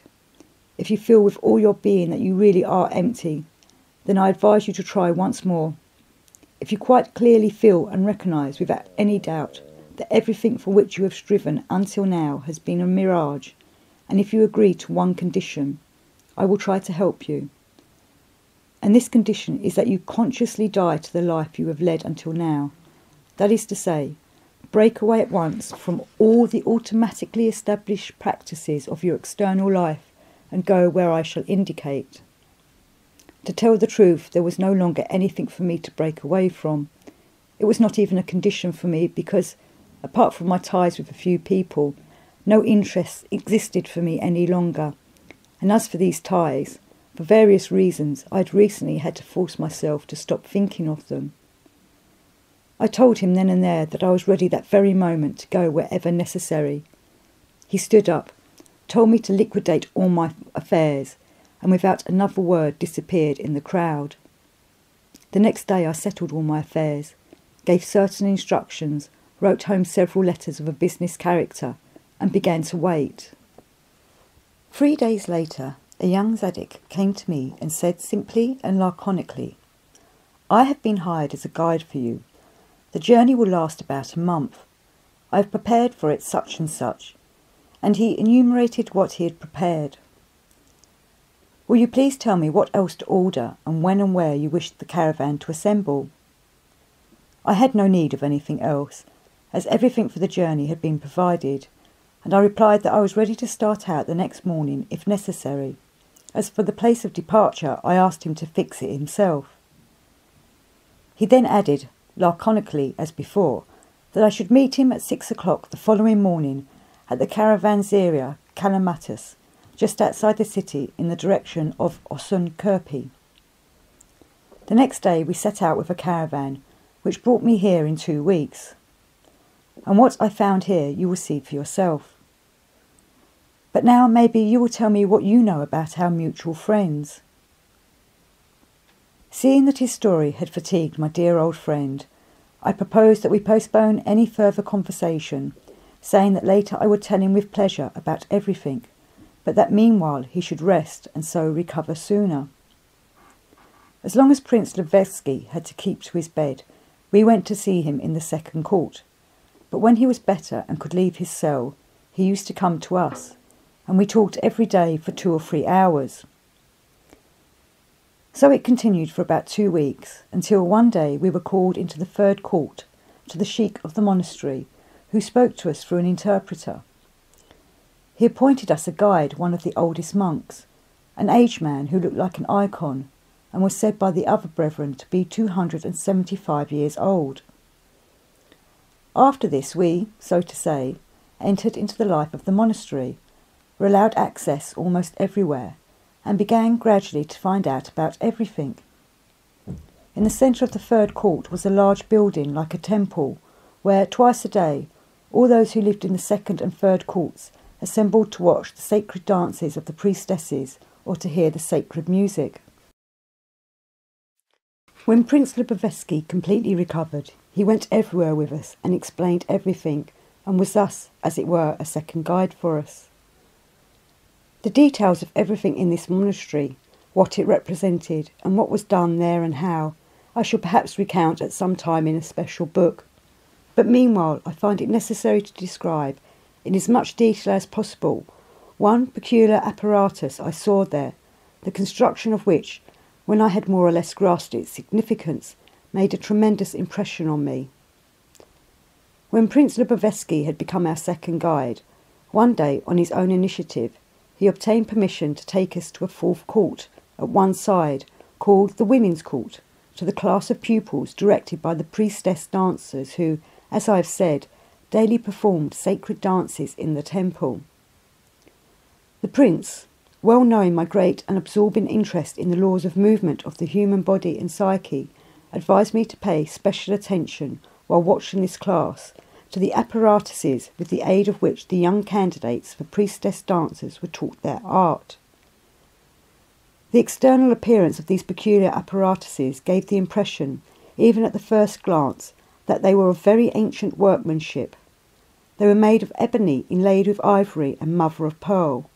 When they were not in use and stood grouped together, they reminded one of Thessalian trees, with branches all alike. On close examination, we saw that each apparatus consisted of a smooth column higher than a man, which was fixed on a tripod. From this column, in 7 places, there projected specially designed branches, which in their turn were divided into 7 parts of different dimensions, each successive part decreasing in length and width in proportion to its distance from the main column. Each part or segment of a branch was connected to the adjacent segment by means of 2 hollow ivory balls, one inside the other. The outer ball did not wholly cover the inner ball, so that one end of any segment of a branch could be fastened to the inner ball, and the end of the adjacent segment to the outer ball. In this way, these junctions were of the same type as the shoulder joint of a man, and allowed the 7 segments of each branch to be moved in any desired direction. On the inner balls, certain signs were inscribed. There were 3 of these apparatuses in the room, and beside each of them stood a little cupboard filled with square plates of some metal, on which were also certain inscriptions. Prince Lubovedsky explained to us that these plates were copies, and that the originals, made of pure gold, were kept by the sheikh. Experts had determined that the plates and the apparatuses themselves were at least 4,500 years old. The prince further explained that, by making the signs on the inner balls correspond to those on the plates, these balls and the segments fastened to them could be placed in certain positions. When all the balls are placed as designated, the form and extent of the given posture are fully defined, and the young pupils stand for hours before the apparatuses, regulated in this way, and learn to sense and remember this posture. Many years pass before these young future priestesses are allowed to dance in the temple, where only elderly and experienced priestesses may dance. Everyone in the monastery knows the alphabet of these postures, and when, in the evening, in the main hall of the temple, the priestesses perform the dances indicated for the ritual of that day, the brethren may read in these dances one or another truth which men have placed there thousands of years before. These dances correspond precisely to our books, just as now done on paper, so once certain information about long past events were recorded in dances and transmitted from century to century to people of subsequent generations, and these dances are called sacred. Those who are to become priestesses are mostly young girls, who by the vow of their parents or for some other reason are consecrated from an early age to the service of God, or of this or that saint. They are given to the temple in childhood, where they are taught and prepared for everything necessary, as, for example, for the sacred dances. When, several days after I first saw this class, I went to see the performance of the genuine priestesses, I was astounded, not by the sense and meaning contained in these dances, which I did not as yet understand, but by the external precision and exactitude with which they perform them. Neither in Europe nor in any other place where I have lived and have watched with conscious interest this sort of automatized human manifestation have I seen anything to compare with this purity of execution. We had been living in this monastery about 3 months, and were beginning to get used to the conditions existing there when, one day, the prince came to me with a sorrowful face. He said that that morning he had been called to the sheikh, with whom were several of the older brethren. The sheikh told me, continued the prince, that I have only 3 years to live, and he advised me to spend this time in the Ulman monastery, which is on the northern slopes of the Himalayas, in order to make a better use of these 3 years for what I have dreamed about all my life. The sheikh said that if I should consent to go, he would give me the appropriate guiding instructions and would arrange everything so that my stay there would be productive. Without hesitating, I immediately consented, and it was decided that in 3 days I should set out for the monastery with certain qualified persons. I therefore wish to pass these last few days entirely with you, who happen to be the man nearest to me in this life. The unexpectedness of it all dumbfounded me, and for a long time I was unable to say a word. When I had recovered a little, I could only ask him, "Is it really true?" "Yes," replied the prince. "There is no better way to make use of this time. Perhaps I shall be able to make up for the time which I uselessly and senselessly lost when I had at my disposal so many years of possibilities. We had better not speak of this any more, but let us spend these last days on something more essential to the present moment. And you continue to think of me as if I had died long ago. Did not you yourself say recently that you had held requiems for me and had gradually resigned yourself to the thought of having lost me? And now, as by chance we have met again, so by chance and without grief let us part. Perhaps it was not difficult for the prince to speak of this so calmly, but for me it was very hard to realise the loss, this time for ever, of this man dearest to me of all men. We spent almost the whole of those last 3 days together and talked of everything and anything, but all the time my heart was heavy, especially whenever the prince smiled. Seeing his smile, my heart was torn, because for me his smile was the sign of his goodness, love and patience. Finally the 3 days were over, and on a morning sorrowful for me, I myself helped to load the caravan which was to take away this good prince from me forever. He asked me not to accompany him. The caravan began to move, and as it passed behind the mountain, the prince turned, looked at me, and 3 times blessed me. Peace be to thy soul, saintly man, Prince Yuri Lubovedsky. As a conclusion to this chapter devoted to Prince Lubovedsky, I will describe in detail the tragic death of Solovey, which occurred in exceedingly peculiar circumstances. The death of Solovey. Soon after our sojourn at the chief monastery of the Sarmong Brotherhood, Solovey joined the group of persons I have already mentioned, the seekers of truth, the required guarantees being furnished by me. He became a full member of this group, and from then on, thanks to his persistent and conscientious efforts, he not only worked for the attainment of his individual perfection, but at the same time took a serious part in all our general activities and in the various expeditions for special purposes. During one of these expeditions in the year 1898, he died from the bite of a wild camel in the Gobi Desert. I will describe the occurrence in as much detail as possible, because not only was the death of Solovey very strange, but our method of crossing the desert was unprecedented and in itself highly instructive. I shall begin the description from the time when, having travelled with great difficulty from Tashkent up the course of the river Sharashkank, and after several mountain passes, we arrived at F, a very small place on the edge of the Gobi Desert. We decided before beginning our proposed crossing of the desert to rest at this village for several weeks, and while staying there, we sometimes, as a group, sometimes individually, met various local inhabitants, who in answer to our questions told us all sorts of beliefs connected with the Gobi Desert.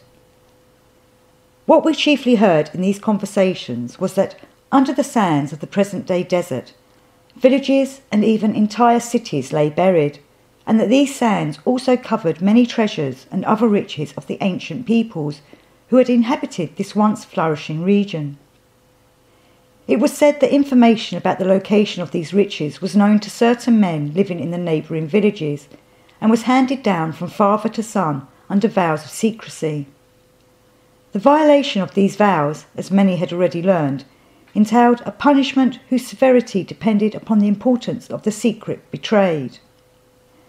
Repeated mention was made of a certain region of the Gobi Desert where, it seemed, it was definitely known to many that a great city lay buried, and in this connection there were a number of suspicious indications, not contradictory to each other, which seriously interested many of us, particularly Professor Skridlov, the archaeologist, who was among the members of our expedition.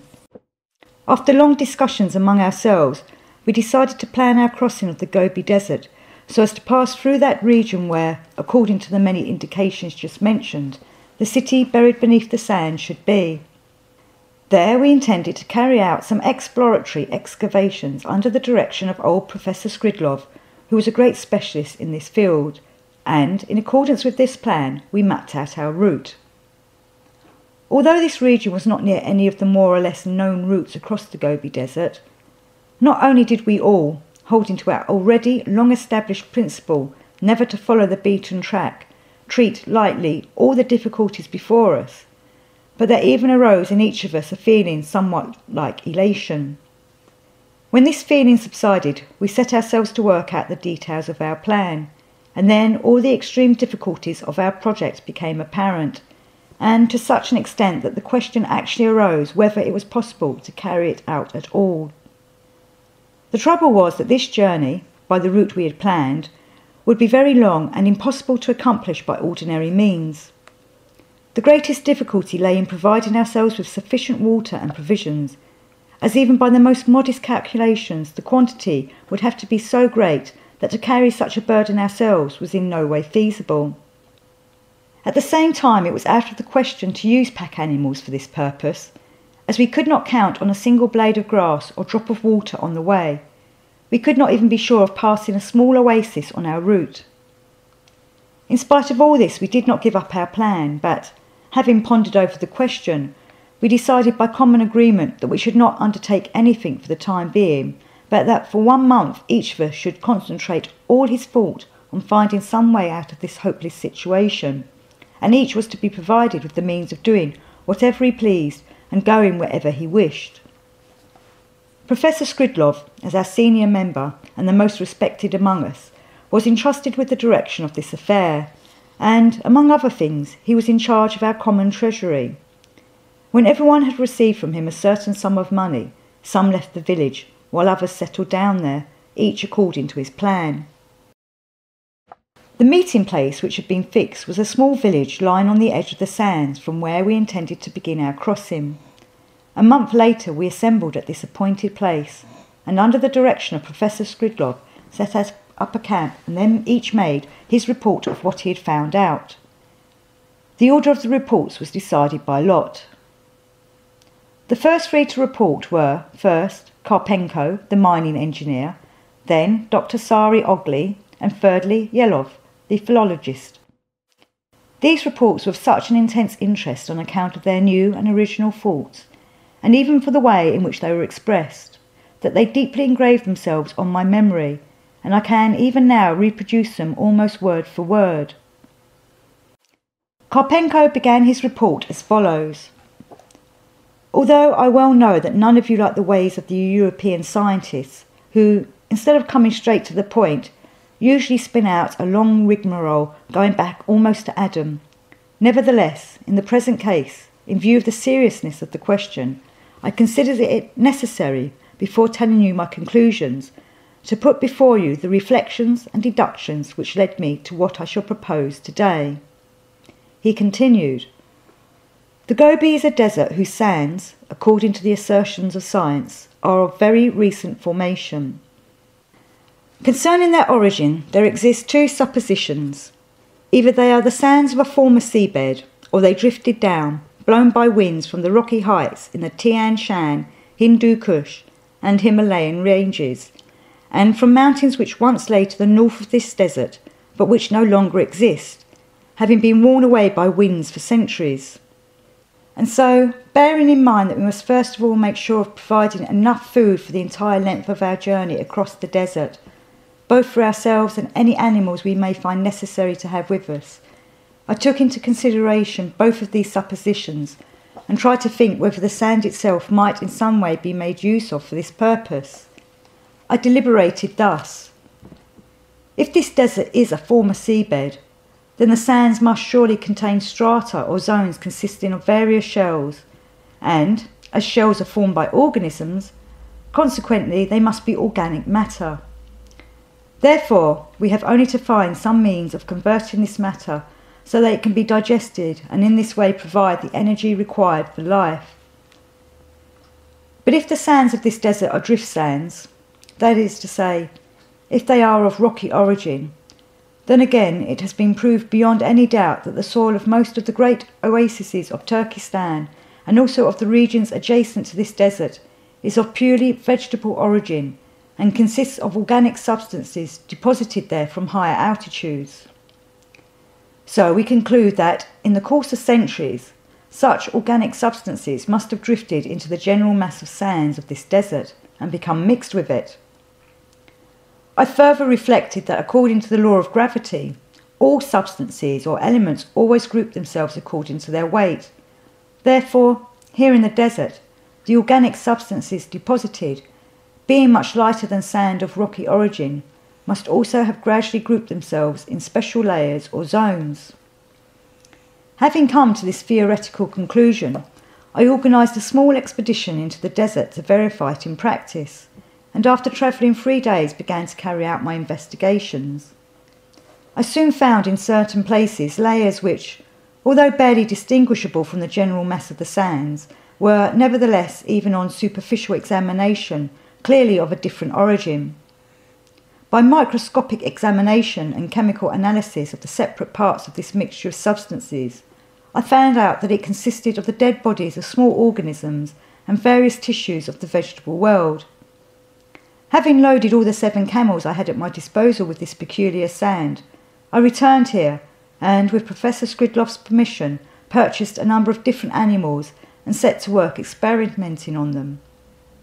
I bought 2 camels, 2 yaks, 2 horses, 2 mules, 2 asses, 10 sheep, 10 goats, 10 dogs, and 10 Keresis cats, and keeping them hungry, that is to say, giving them a very limited quantity of food, only just enough to sustain life, I began little by little introducing into their food this sand which I prepared in various ways.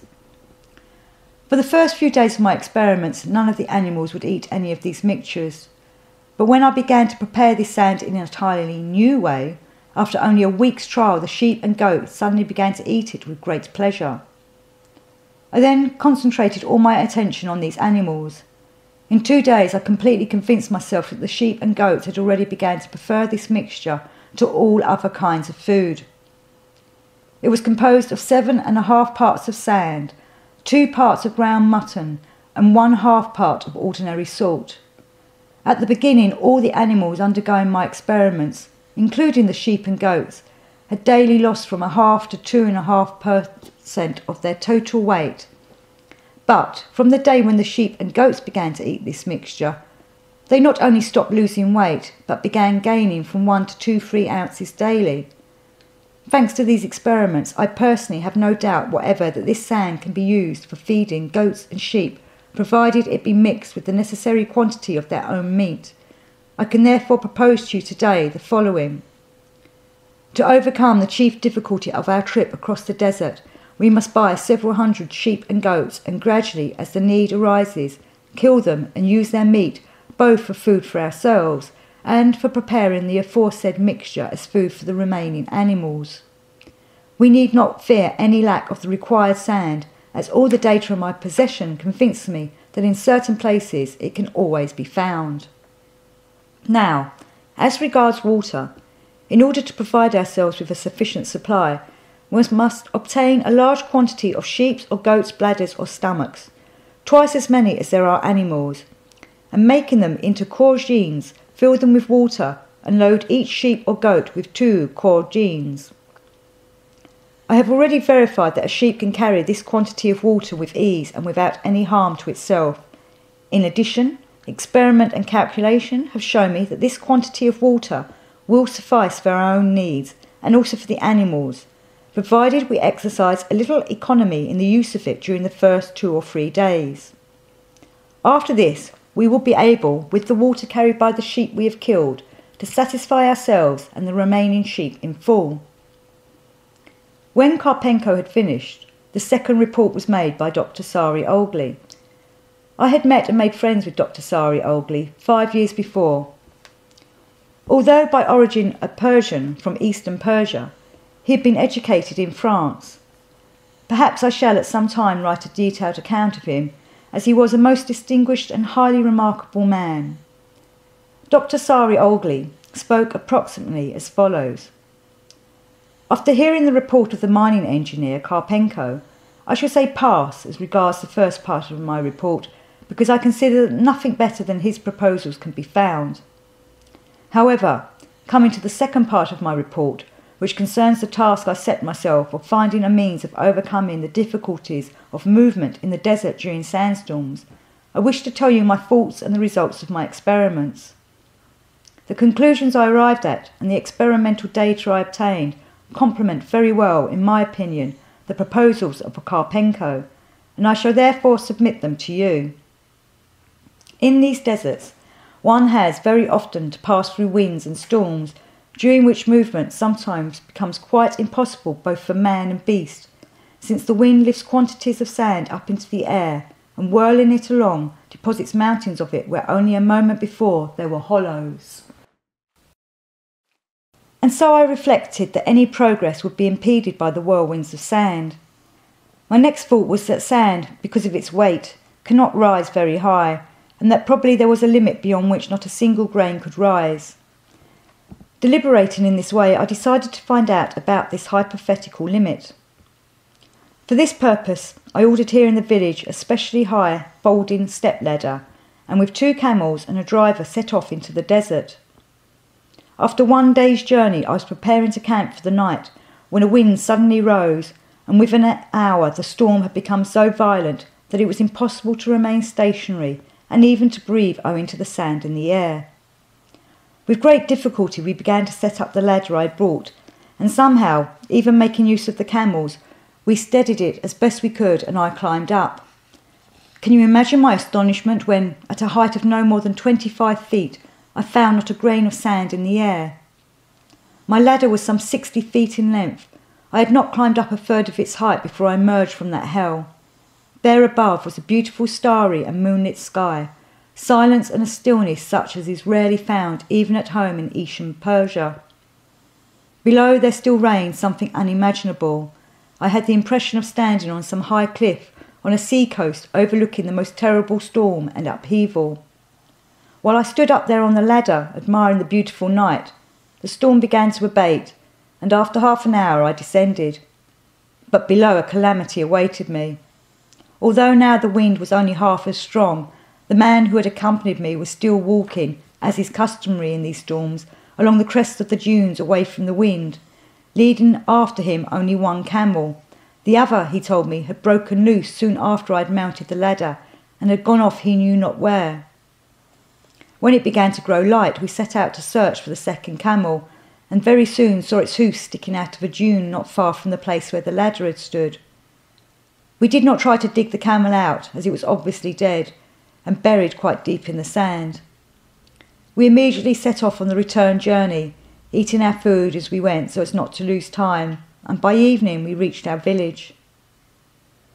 The next day I ordered several pairs of stilts of different sizes, getting them in different places to avoid suspicion, and, taking with me 1 camel loaded with provisions and a few necessities, I again set out into the desert, where I began practising walking on stilts, first on low ones and then gradually on higher and higher ones. To walk over the sands on stilts was not so difficult once I had fastened on them the iron soles I had devised, and which I had ordered, again out of caution, in different places from the stilts. During the time I spent in the desert to practice walking on stilts, I went through 2 more storms.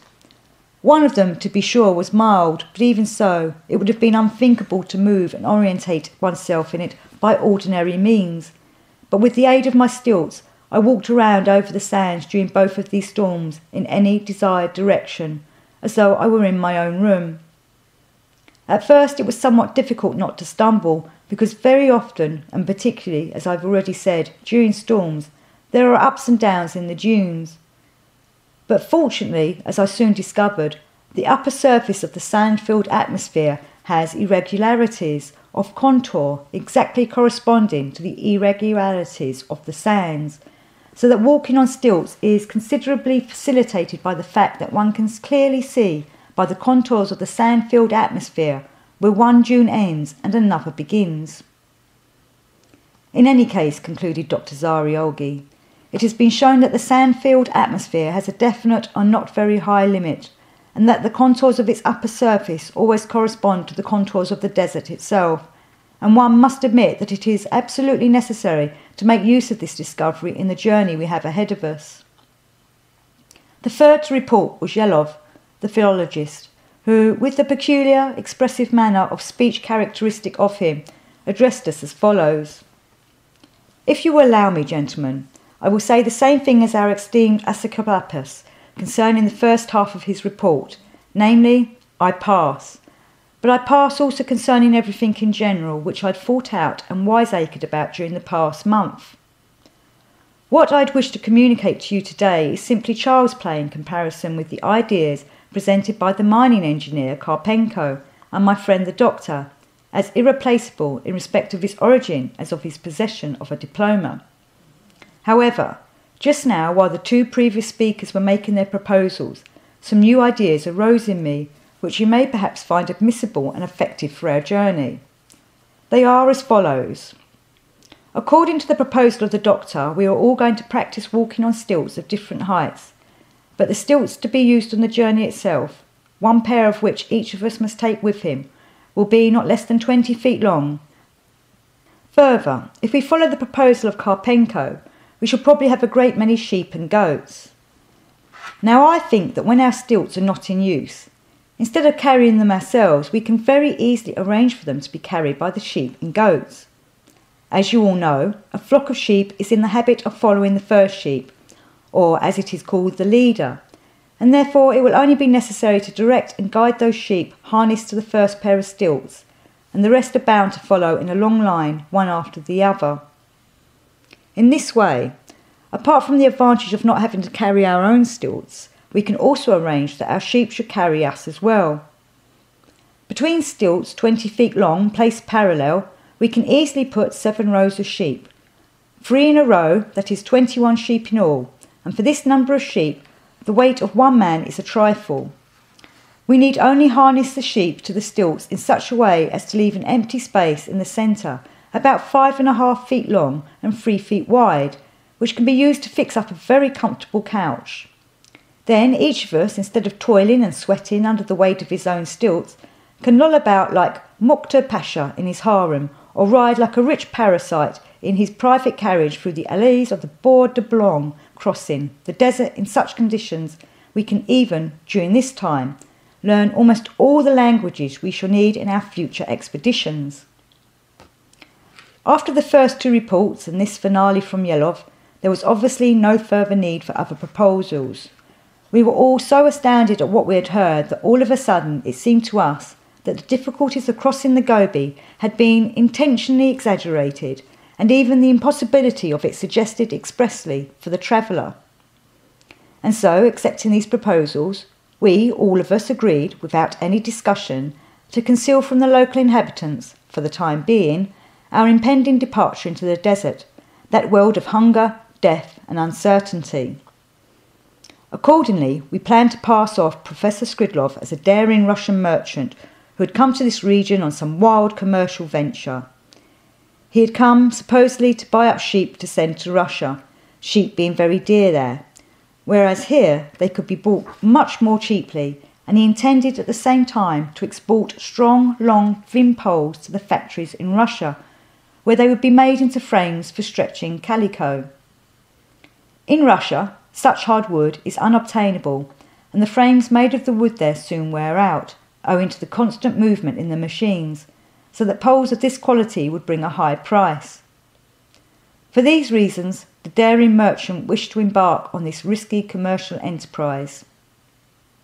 Having decided this, we all became high-spirited and spoke of the journey ahead of us as though it was no more than crossing the Place de la Concorde in Paris. The next day we moved to the bank of the river, near the place where it disappears into the fathomless depths of the sand, and there we pitched the tents brought from Russia, which we still had with us. Although the site of our new camp was not at all far from the village, nevertheless no one lived in that place, and it was not probable that it would enter anyone's head to come there, to the very gates of that arid hell. Some of us, passing ourselves off as clerks and other servants of the eccentric Russian merchant Ivanov, made the rounds of the bazaars in the vicinity, and began buying up thin poles of various lengths, and also sheep and goats, and soon we had a whole flock in our camp. We then began intensive practice at walking on stilts, first on low ones, and then gradually on higher ones. One fine morning, 12 days later, our extraordinary cortege moved off into the waste of the sand, amid the bleating of sheep and goats, the barking of dogs, and the whinnies and brays of the horses and asses we had purchased in case of need. The cortege soon spread out into a long procession of litters, like the grandiose procession of ancient kings. Long rang out our jovial songs and the shouting back and forth to each other from our improvised litters, which followed each other some distance apart. Of course, as always, the remarks coming from Yelov produced roars of laughter. Although we went through 2 terrible sandstorms, we arrived several days later, almost at the heart of the desert, without any fatigue and fully satisfied with everything, even with having learned the language we needed. We were approaching the spot which was the principal goal of our expedition. Everything would probably have ended as we had planned if it had not been for the accident to Solovey. We had been travelling mostly at night, making use of the abilities of our comrade, the experienced astronomer Ukhtomsky, to orientate ourselves by the stars. One day we made a halt at dawn to eat and also to feed our sheep. It was still very early. The sun had only just begun to grow hot. We were just sitting down to our freshly prepared mutton and rice when on the horizon there suddenly appeared a herd of camels. We at once guessed that they must be wild ones.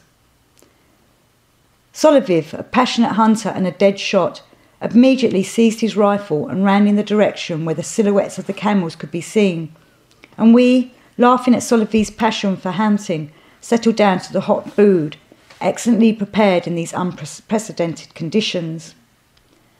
I say unprecedented because, in the midst of these sands, and so deep in the interior, it is usually considered impossible to build a fire, as there is sometimes not even saksul, a tree or tree-like shrub that grows in the sand, to be found for hundreds of miles. But we built fires at least twice a day to cook our meals and prepare coffee or tea. And not only ordinary tea, but also Tibetan tea, brewed in the stock from the bones of the slaughtered sheep. For this luxury we were indebted to the device of Pogassian, who had the idea of making saddles of special wooden sticks for loading the sheep with the bladders of water. So now, as we killed the sheep, there was quite enough wood left over every day for the fires. An hour and a half had passed since Solovey had gone after the camels. We were already preparing to continue our journey, and still there was no sign of him. We waited a further half hour. Well knowing the punctiliousness of Solovey, who had never kept anyone waiting, and fearing some mishap, all but 2 of us took our guns and set off in search of him. Soon we again perceived the silhouettes of the camels in the distance, and went towards them. As we came near, the camels, evidently sensing our approach, fled to the south, but we kept on going. 4 hours had passed since Solovey had gone. Suddenly one of us noticed a man lying several hundred paces away, and when we came up we recognised Solovey, who was already dead. His neck had been bitten half through. All of us were overwhelmed with heart-rending grief, for we had all loved this exceptionally good man. Making a litter of our guns, we carried Solovey's body back to the camp. The same day, headed by Skridlov, who performed the duty of priest, we buried Solovey with great solemnity in the heart of the desert, and immediately left that for us accursed place. Although we had already done much towards the discovery of the legendary city which we expected to find on our journey, we nevertheless changed all our plans and decided to leave the desert as soon as possible. So we struck out more to the west, and in 4 days arrived at the Kerian oasis, where normal country begins. From Keria we continued further, but now without Solovey, dear to us all. Peace to thy soul, honest and ever loyal friend of all friends.